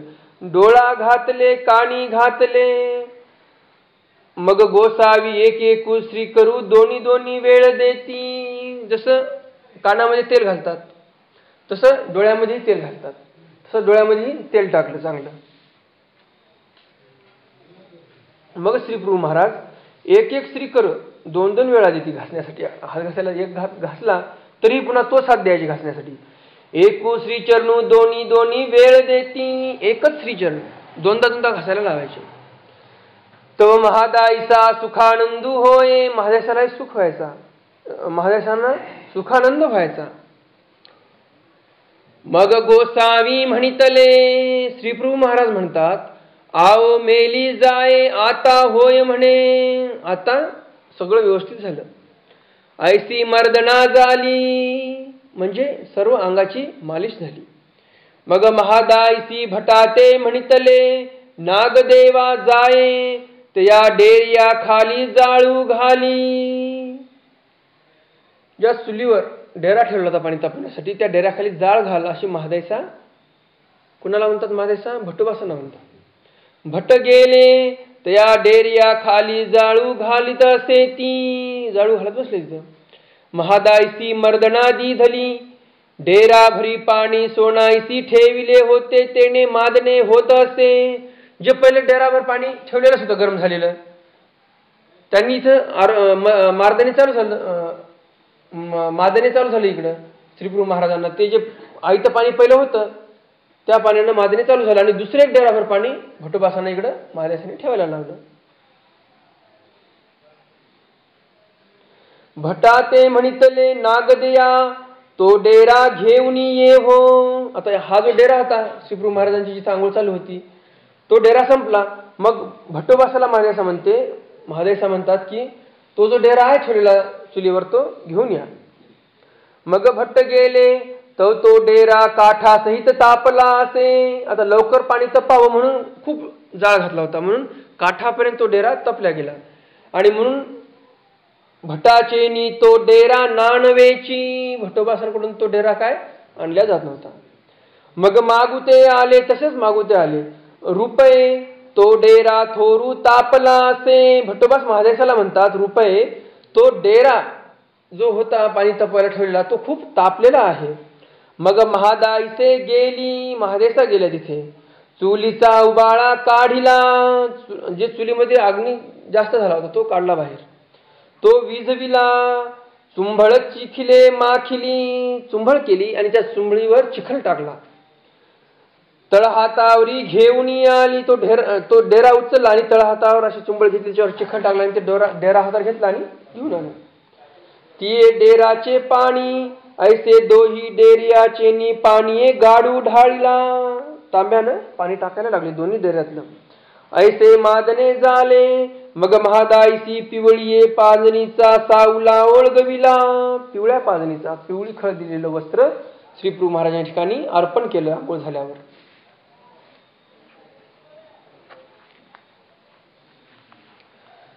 मग सोनाईसाची लेंकरुवे जितीना. सोनाईसाचे जे लेकर होते ते जिवंत राहत नव्हते. ते मृतवांझ म्हणजे लेकर व्हायचे आणि मृत व्हायचे म्हणून तिला मृतवांझ असं म्हणायचे लोक. तयासी गोसावी पडदणी दिधली. जे पडदणी होती आंघोळ केल्यानंतर ते पडदणी फेडली आणि त्या सोनाईसेला देऊन टाकली. गोसावी म्हणितले आओ घे घे ना म्हणे, ही पडदणी घे असं श्रीप्रभू महाराज त्या सोनाईसाला म्हणले. म्हणून डावीये श्रीचरणी चेनी अंगुठेनी तियेवरी घातली. डावीये श्रीचरणेची अंगुठेनी तियेवर घातली म्हणजे अशी तिच्याकडे दिली. डाव्या श्रीचरणाच्या डाव्या अंगठ्याने, जो डावा श्रीचरण होता त्याच्या अंगठ्याने ती पडदणी देऊन टाकली. मग महादाईसे मागो बैसली, पडदणी देव. मग महादेश मागायला लागली त्या सोनाईसाला, ते पडदणी द्या आमच्या मला. तिया म्हणितले हे काय ओ झाले, असं काय झालं तुम्हाला. आमचा रावळी मज पडदणी दिली. श्रीप्रभू महाराज आमचे आहेत, आम्ही रुद्धपूरवासी, श्रीप्रभू महाराज आमचे आणि ते वस्तू आम्हाला दिली म्हणजे ती वस्तू आमची झाली. आता मी कायसे या देईन, आता मी तुम्हाला का बरं देईल. तियेसी तियेची दिसी गर्भसंभूती झाली, गर्भसंभूती झाली. 9 मासा तो पुत्र झाला. 9 मासानंतर एक मुलगा जन्माला आला. तेथ गोसावी बीजे केले, तिथं श्रीप्रभू महाराज गेले. नाळाते गोसावी म्हणती आओ नाळ होय म्हणे. त्या नाळाला पाहून श्रीप्रभू महाराज म्हणतात की आओ नाळ होय म्हणे, आओ सापू होय म्हणे, आओ नाळू होय म्हणे असं म्हणायला लागले तिथे जाऊन. मग नाळ खांडिले, नाळ खांडला. मग गोसावी पेवावरी बीजे केले. त्या घरचा जो घरधनी होता त्याने जिथं पेव पुरून ठेवलं होतं धान्याचं तिथं गेले. तिथं गेल्यावर श्रीप्रभू महाराज म्हणायला लागले आओ 7 खांडिया वेचाविया म्हणे. 7 खंडे, 7 खंडी जे धान्य आहे ते आता तुम्ही वाटा, म्हणजे एक अन्नछत्र उघडा, म्हणजे एक भंडारा करा मोठा आणि तिथं 7 खंडे अन्न हे अन्नदान करा असं श्रीप्रभू महाराज म्हणायला लागले. 5 खांडिया वेचाविया म्हणे, किंवा मग 5 खांडे, 5 खंडी अन्न वेचा म्हणजे तिथं खर्च करा लोकांच्या ठिकाणी. रिधोरे जेव वावे म्हणे, पूर्ण रुद्धपूर गाव जेवू घाला असं श्रीप्रभू महाराज म्हणायला लागले. बेलोर जेव वावे म्हणे, चौगाऊ जेव वावा म्हणे, ने जेव वावा म्हणे, आवो आवो जेव वावाची म्हणे. बेलोरला जीव घाला, रिधोरला जीव घाला, किंवा जे पंचकोशीतले जे गाव आहेत त्या सर्व गावांना जीव घाला, 4 गावाला जीव घाला असं श्रीप्रभू महाराज म्हणायला लागले. चौगाऊ जेव वावा म्हणे, असा मोठा भंडारा करा असं त्यांचं एक म्हणणं होतं.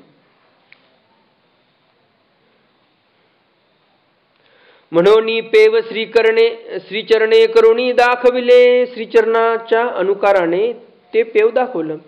मग तीही बारसे केले, बारसं केलं आणि रिधोरे बेलोरे जेवविले, रिधोर आणि बेलोऱ्याला जीव घातलं. चौगाऊ जेवविला, त्या रिधोपूरच्या चौबाजूने जे 4 गावं होते त्या 4ही गावाला अवतान दिलं आणि 4ही गावाला जीव घातलं.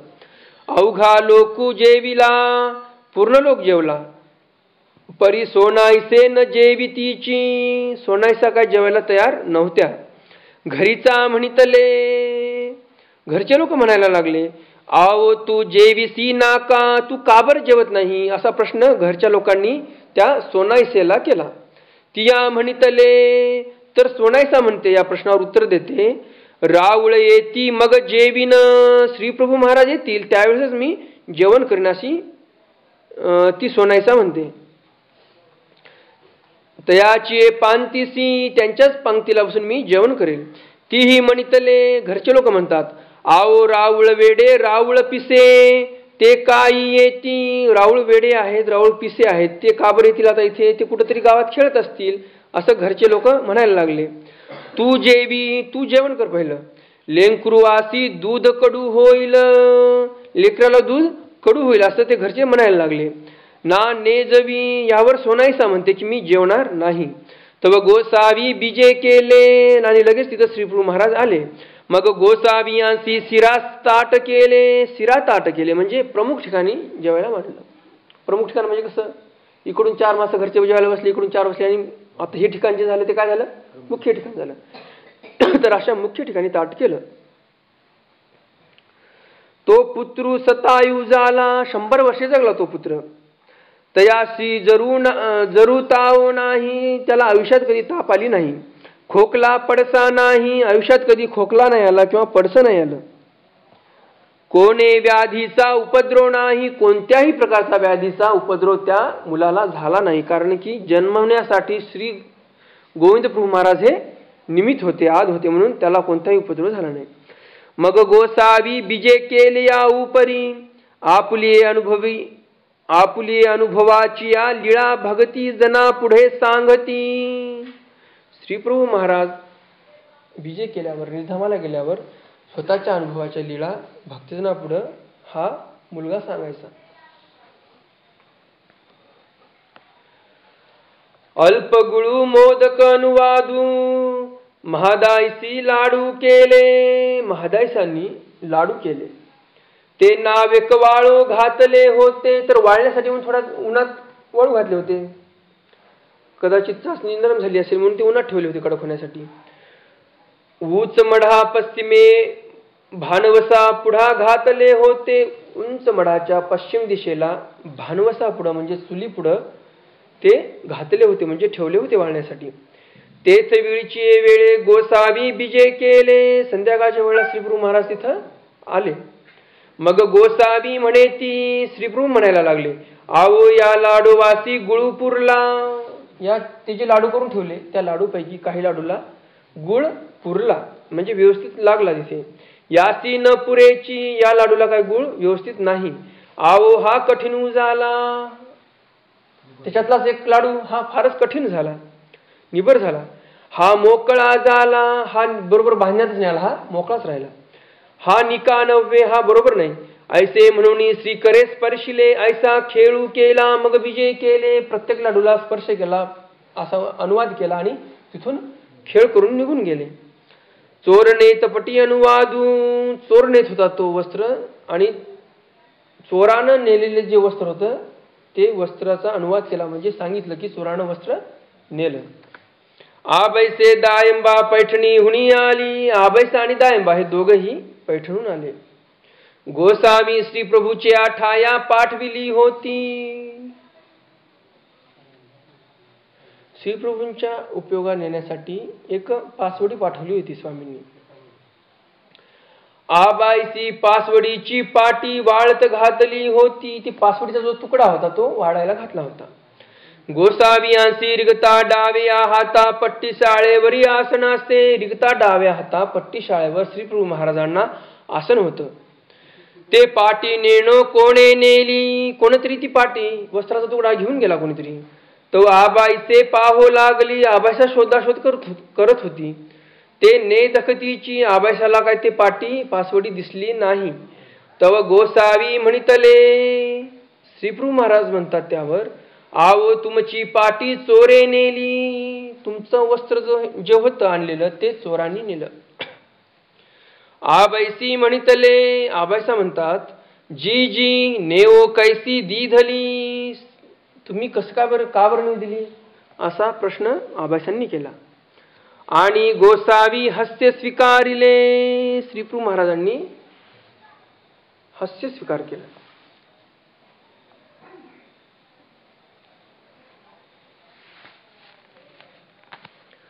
दायंबा मौन विधी निरोपणे.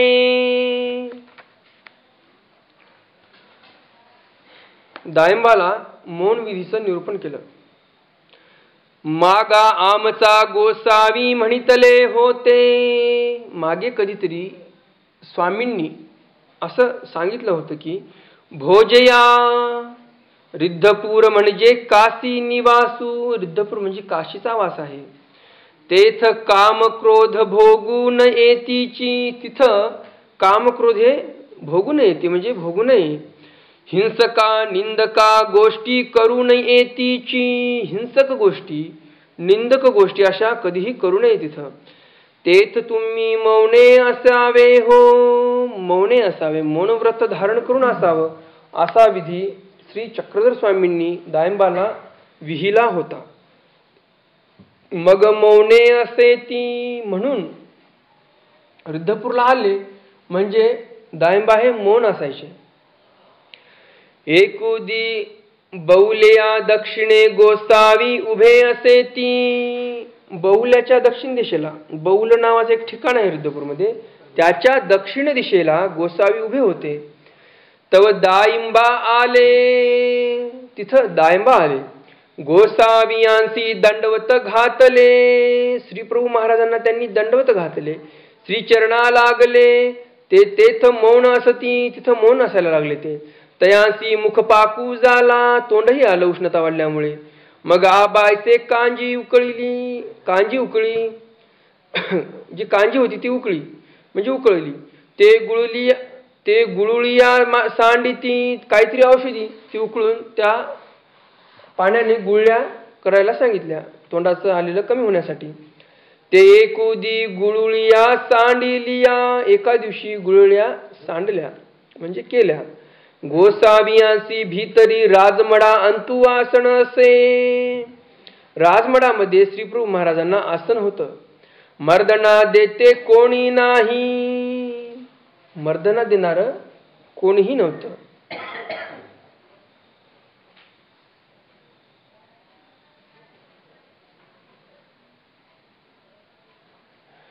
मग गोसावी म्हणितले आओ तो उपकरसी. तू मदत करशील का आबायसाला मर्दना मादने देण्यासाठी. दायंबाये म्हणितले जी जी मी नुपकरे. मी काय तुमच्या कामाला मदतनीस होऊ शकत नाही असं बोलले. तो आबाईसी म्हणितले. आबायसा म्हणतात जी जी हा बोलिला. आता हा बोलला आणि त्याचा मुख पाकू गेला. जे तोंड आलं होतं ते गेलं. मग गोसावियांसी मर्दना देवो लागले. गोसाव्यांना मर्दना द्यायला लागले. मग मादने झाले. मग गोसाव्यांना मादनेही दिलं. ब्राह्मणा सुवर्ण दान देणे. एकुदी गोसावी निकळंकाचा देऊळी खेळे ते असे ती. एके दिवशी श्रीप्रभू महाराज निकळंकाच्या देवळामध्ये खेळत होते. तव ब्राह्मणू एकू आला. एक ब्राह्मण आला तिथे. तेने स्वस्ती वचन केले. एक ब्राह्मणाची पद्धत असते. कुठं काही याचना करायची असेल मागायची असेल काही तर मग स्वस्ती वचन म्हणणे किंवा दुसरा काही मंत्र म्हणणे असं एक त्यांची पद्धत असायची. तर त्यांनी तिथं श्रीप्रभू महाराजांजवळ येऊन स्वस्ती वचन केले. एक मंत्र आहे तो त्यांनी तिथं बोलला तो मंत्र. मग म्हणितले यजमाना कन्या उपवर झाली असे. विहवावो कराव्या काही नाही. मला माझ्या कन्याचा विवाह करायचा आहे परंतु विवाह करण्यासाठी माझ्याकडं काहीही नाही. तरी काही द्रव्य व्हावे. श्रीप्रभू महाराजांनी त्यांनी काय मागितलं त्या ब्राह्मणाने द्रव्य मागितलं. तर काही द्रव्य द्या आम्हाला काहीतरी. मग गोसावी म्हणितले आओ मेला जाये. म्हणून देऊळा उत्तरे बीजे केले. कळंक ते जे देऊळ होतं निकळंकाचं त्या निकळंकाच्या देवळाच्या उत्तरे बीजे केले. रवणी खाली श्रीचरणी चेणी अंगुठे करुणी उकरिले रवणीच्या खाली श्रीचरणाचे अंगठे करून उकरलं. मग गोसावी म्हणितले आओ घे घे घे ना म्हणे, म्हणोनी दोणी आंजुळी तयाची ओटीये घातलिया. 2 आंजुळीभर असं त्याच्या पदरात टाकलं सोनं. 2 आंजुळ्या तयाच्या ओटीये घातल्या, त्याच्या ओटीत टाकल्या. मग म्हणितले आओ मेला जाय जाय ना म्हणे, म्हणोनी लोटुनी घातला. तो जाओ लागला. मग गोसावी बिजे केले. त्याला जाय जाय असं सांगितलं, पलीकडे लोटला आणि मग तो जायला लागला आणि मग गोसावी तिथून बिजे केले. गर्धवाते भुंक म्हणणे, मढा बाहिरी नृत्य कोणी, जगतीचा कमळेश्वरा दक्षिणे गाढव मेले पडिले होते. मढा बाहेरी, मढाच्या बाहेर नृत्य कोणी म्हणजे नैऋत्य कोणी, जगतीचा कमळेश्वरा दक्षिणे, त्या जगतीमध्ये कमळेश्वराचं जे मंदिर होतं त्याच्या दक्षिणे गाढव मेले पडले होते, मरून पडलेले एक गाढव होतं. तेथ गोसावी बिजे केले, तया ते गोसावी श्रीकरे स्पर्शिले. त्या गाढवाला गोसाव्यांनी श्रीकरांनी स्पर्श केला. मग गोसावी म्हणितले आओ उठी उठी, भुंक भुंक भुंके ना म्हणे, आणि ते उठिले भुंकत भुंकत गेले, आणि गोसावी हास्य स्वीकरिले. तिथं जाऊन त्या गाढवाला म्हणले उठ उठ उठ, आणि ते गाढव उठून उभं राहिलं आणि भुंकत भुंकत निघून गेलं. गुळू दर्शनी माहिम भटा भेटी, माहिम भट्ट सराळाहुनी भावेचा चतुर्दशी आले. माहिम भट्ट हे सराळाहून भावेच्या चतुर्दशीच्या दिवशी तिथं रुद्धपूरला आले. पाटाऊ दुटी पांघुरले होते. पाटाऊ दुटी म्हणजे रेशमी वस्त्र पांघरलेलं होतं त्यांनी. ते एका ब्राह्मणासी दिधले. एका ब्राह्मणाला ते रेशमी वस्त्र देऊन टाकलं त्यांनी. तयाची घोंगडी आपण घेतली.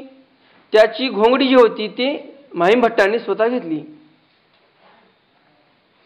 ते 17 दिवसा रिद्धपुरासी आले. 17 दिवसानंतर रिद्धपूरला पोहोचले. ते वाटे शिराळा पासवडीची पाटी 8 दामे विकली. ते वाटे शिराळा पासवडीची पाटी, शिराळा पासवडी जो कपडा होता दुसरा त्यांच्याकडे, त्याची पाटी म्हणजे तुकडा मोठा अंगावर प्रावण केलेला, ते जे वस्त्र होतं त्यांच्याकडे उरलेलं, एक दिला अदुगर आणि एक दुसरं होतात आहे. तर ते वस्त्र जे दुसरं वस्त्र होतं त्यांच्याकडे उरलेलं, ते वस्त्र त्यांनी 8 दामाला विकलं. तेथे एका दामियाची पाटी घेतली. 8 दामाला ते वस्त्र विकलं. एका दामाची पाटी घेतली म्हणजे दुर्डी घेतली. 7 दामाचा गुळू घेतला. जे 7 दाम उरले होते त्याचा गुळ घेतला. मग रिद्धपुरासी आले. रुद्धपूरला आले. तव श्री प्रभू गोसावियांसी तिकोपाध्याची आवारी अवस्थान असे. तिकोपाध्याच्या आवारी श्री प्रभू महाराजांचं तिथं अवस्थान होतं. अंगणी वेढे करीत असे. ती अंगणामध्ये वेढे करत होते. देवीची म्हणे ती. वेढे करतानाच ते म्हणायचे, अनुकार करायचे, स्वतःलाच बोलायचे ते. आओ मेला जाये, माहिया येईल म्हणे, गुळू आणील म्हणे. माहिया नावाचा ब्राह्मण येईल आणि तो गुळ आणील असं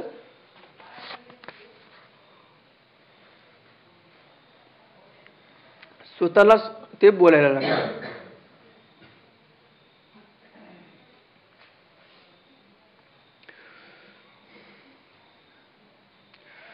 गुळू आणील म्हणे, गुळू खावा म्हणे न खावा म्हणे, आओ खावाची म्हणे.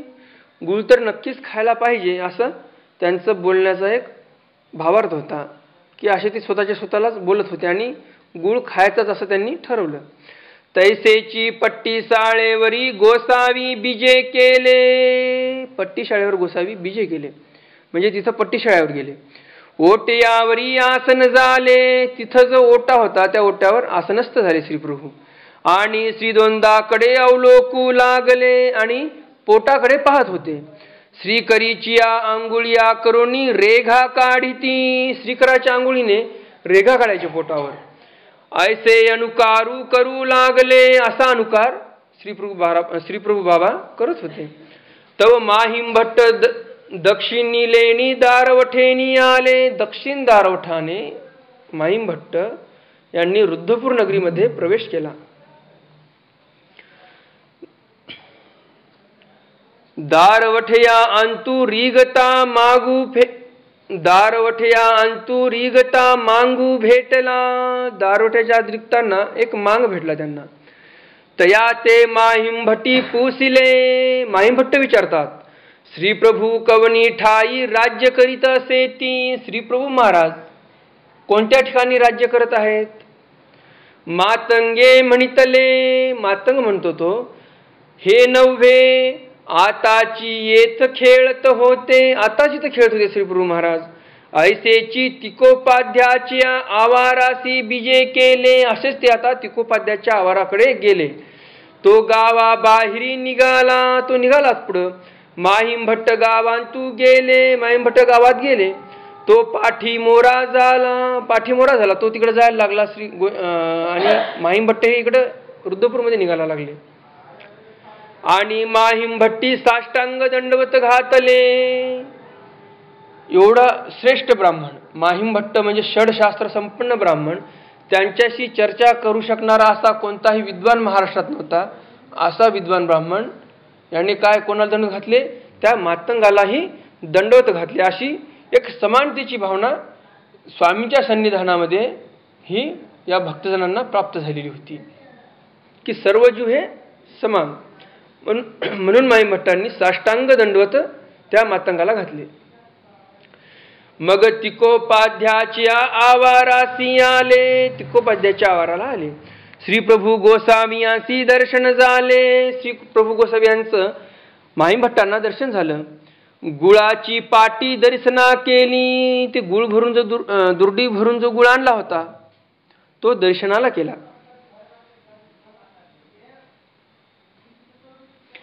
सोनेसळा फुटा ओळगविला. सोनसळा फुटा ओळगविला तिथं श्रीप्रभू महाराजांना. सोनसळा फुटा म्हणजे ज्या वस्त्रामध्ये सोन्याच्या सळा असतात म्हणजे बारीक बारीक तार असतात तर त्या फुट्याला सोनेसळा असं म्हणतात. तर सोनेसळा फुटा ओळगविला. मग दंडवत घातले श्रीचरणा लागले. मग गोसावी म्हणितले, मेला जाय आता होय म्हणे. म्हणून श्रीकरू गुळू घेतला. श्रीकरामध्ये गुळ घेतला. श्रीमुखी घातला. लगेच आरोगणा चालू केली. खाणं चालू केलं. खाओ लागले. आओ मेला जाय गोड आहे म्हणे. म्हणून दुसरेनी श्रीकरे भेली श्रीमुखी घातली. दोन्ही हातात गुळाच्या ढेपी छोट्या छोट्या आणि त्या श्रीमुखात घालणं चालू, खाणं चालू. आणि आरोगू लागले म्हणजे त्यांनी खाणं चालू केलं. ते श्रीमुखुनी ओघळून घेती. श्रीमुखातून ओघळ निघायला लागले त्या लाळीचे. त्या गुळ खातानी जी लाळ होते ती लाळ श्रीमुखातून बाहेर पडत होती.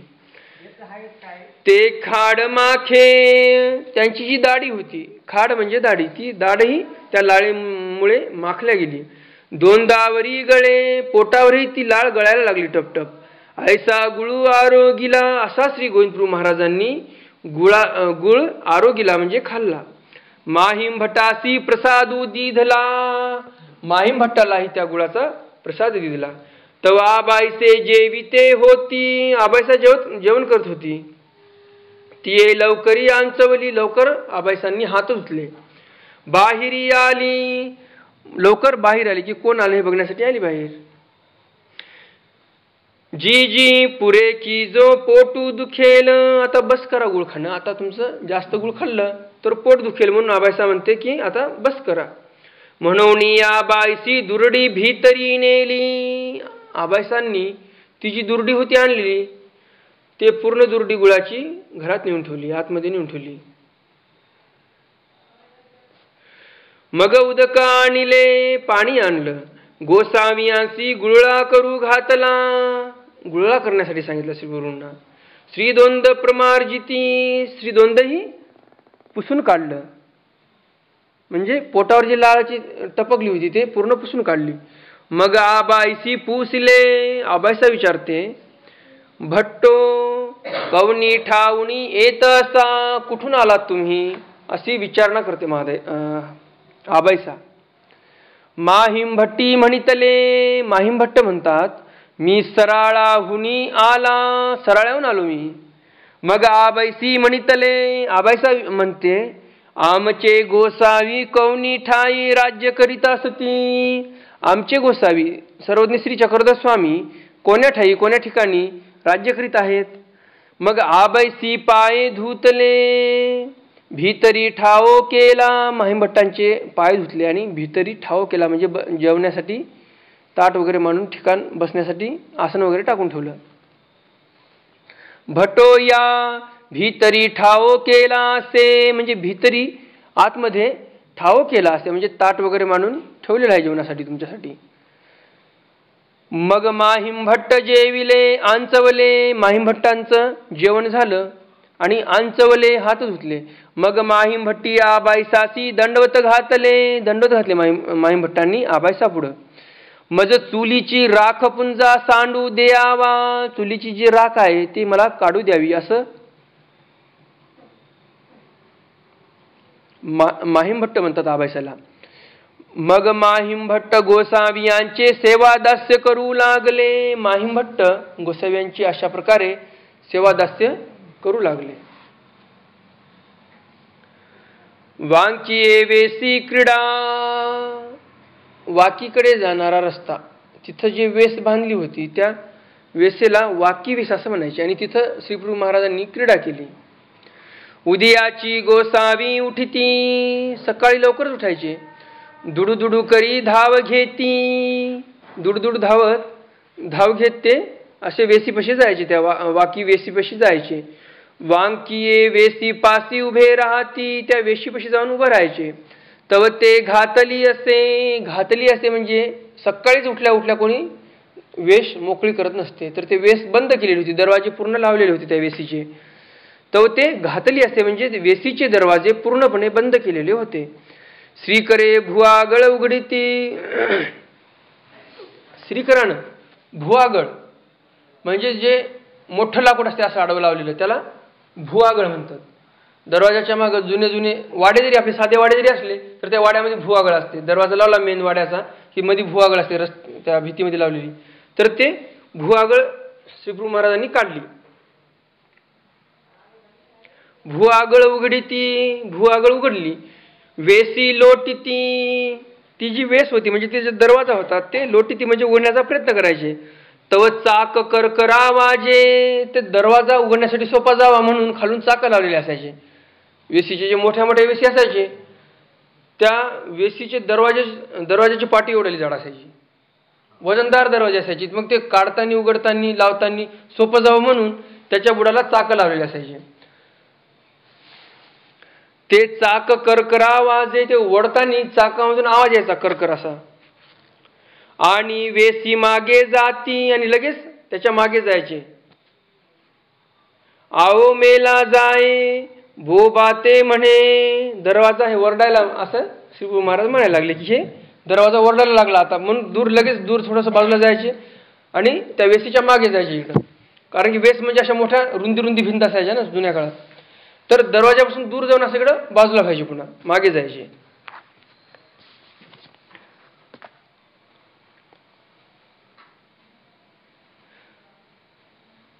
तो चाक करकर आवाजे आणि वेसी मागे जाती, वेसी मागे जायचे. आवो मेला जाये बोबाते म्हणे, म्हणून मागुते लोटीती आणि चाक मागुते वाजे. पुन्हा थोड्या वेळाने जायची दरवाजा लोटायला आणि चाक मागुते वाजे, पुन्हा चाक वाजायचं. आवो मेली जाये नको नको बोबाओ, त्या दरवाजाला म्हणायला लागले की ओरडू नको आता तू गप्प बस. म्हणून श्रीचरणे हाणे ती, श्रीचरणानं मारायला लागली त्या दरवाजाला. हास्य स्वीकृती आणि स्वतःही हसायला लागले. वेसीच्या घोडे आसी खेळू करीती, वेसीपाशी जे मोठे मोठे दगड होते त्याच्यावर बसून खेळ करायला लागले. खांदू थापटीती, त्या घोड्याचा जो खांदा होता तो थापटायला लागले. तो दगडच, त्या दगडालाच थापटायचे वगैरे या खेळ करायचे, ते दगडच असायचा, परंतु त्याला घोडा असं म्हणलेलं आहे. खांदू थापटीती, खांदा थापटायचे. मग बिजे करीती, मग तिथून निघून जायचे. नरसिंगधरण या भेटी, नरसिंगधरणा नावाचा जो राजा होता त्याची भेट झाली. रामधरण याचा पुत्र नरसिंगधरणा, रामधरणा जो राजा होता त्याच्या पुत्राचं नाव नरसिंगधरणा होता. तो रिद्धपुरासी आला, तो रिद्धपूरला आला. तव गोसावी खडखांबला खेळ तू असे ती. मंदिरामध्ये जे दगडाचे खांब असायचे जुन्या काळामध्ये, तर त्या खांबासोबत ते खेळायचे, इकडून तिकडून फिरणे, धावणे, त्या खांब्यावरतीच गिरट्या घेणे. तर असं खेळ खेळत होते श्रीप्रभू महाराज. तयाचे दूस रामनाथा पूर्वे दिधले, रामनाथ मंदिराच्या पूर्वेला त्यानं दूस टाकला होता, स्वतःची राहुट्या टाकल्या होत्या. तर गोसाविया ते तेने देखिले, त्या नरसिंगधरण्यानं पाहिलं. मग तेने पायकाची चिरणी केली, पायकाची चिरणी केली म्हणजे आता हा राजकुमार होता त्यामुळे सोबत अंगरक्षक असायचेच, परंतु चिरणी केली म्हणजे त्यांना सांगितलं की तुम्ही काय माझ्यासोबत, म्हणजे जसं बॉडीगार्ड असतात सोबत सोबत कसे असतात बॉडीगार्ड, जसं एखादा प्रमुख माणूस असला की आजूबाजूला लगेच जवळ चिटकूनच असतात अंगरक्षक, तसं यांनी काय केलं, सोबत होते परंतु चिरणी केली म्हणजे वेगळं केलं, यांना थोडंसं दूर केलं. आपण थोडे असे स्वतंत्र झाले ते नरसिंगधरणा आणि श्रीप्रभू बाबापाशी गेले.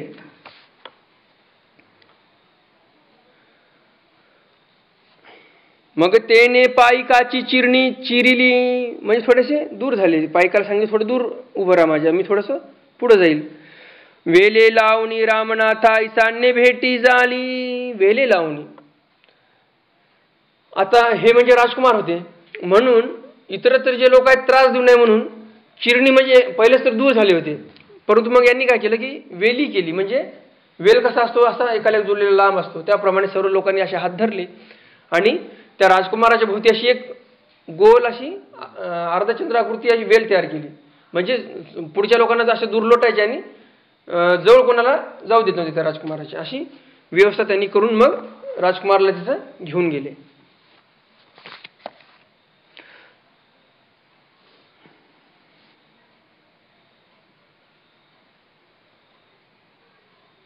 तर त्यांची भेट रामनाथाच्या ईशान्य दिशेला झाली, श्रीप्रभू महाराजांची आणि त्या नरसिंगधरण्याची. मग भेटी झाली, दुसासी घेऊन गेला, जिथं त्याचं दूस पडलं होतं तिथं श्रीप्रभू महाराजांना घेऊन गेला. तेथ दंडवत घातले, श्रीचरणा लागला. मग तयाची काढी वाचा चिरा काढिला, एकी वासना बांकुआ काढिला. तिथं मग गोसाव्यांनी काय केले, तिथे गेल्यावर गपचूपच त्याच्या कमरेला जो एक अलंकार होता त्या अलंकाराचं नाव होतं चिरा, तर तो अलंकार काढून घेतला. एकी वासना दुसऱ्या महानुभावांच्या मध्ये बांकुआ काढिला, दुसऱ्या काहीतरी अलंकार होता तो काढला.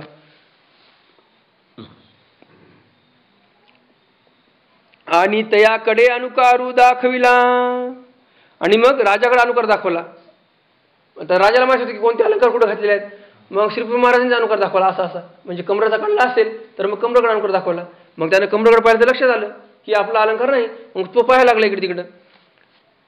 आणि दुसरा अलंकार म्हणजे कोणता, बांकू, असे दोन अलंकार होते, तर श्रीप्रभू महाराजांनी असा अनुकार केला. तेने श्रीचरणावरी डोई ठेविली. मग त्याने काय केलं, इकडे इकडे थोडंसं पाहिलं आणि श्रीचरणावर डोई ठेवली म्हणजे पाया पडायला समोर गेला. मग त्या श्रीप्रभू महाराजांच्या हातात त्याला ते अलंकार दिसले. जी जी ही श्रीकरी होय तरी मी काही पाहता. आता मला काय माहित की तुमच्या श्रीकरामध्ये आहे, ते तुमच्या श्रीकरामध्ये आहेत असं पाहिलं असतं, मला दिसलं असतं तर मी इकडे तिकडे कशाला पाहत बसलो असतो.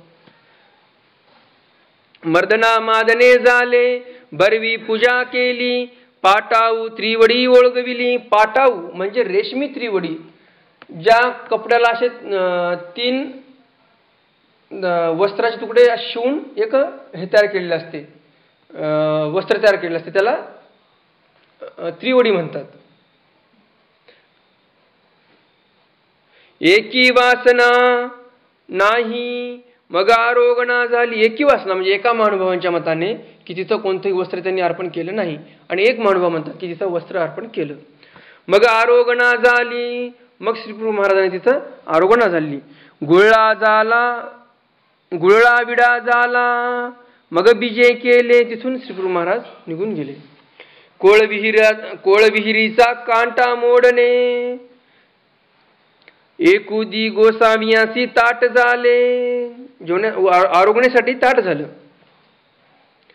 ताटी उपविष्ट झाले. तिथं जाऊन बसले आणि तैसेची ताटावरून बीजे केले. उठून निघाले. चरणचार्य धाव घेतली. चरणचारीच धाव घेतली म्हणजे बिना पायात कोणते वाहन न घालता.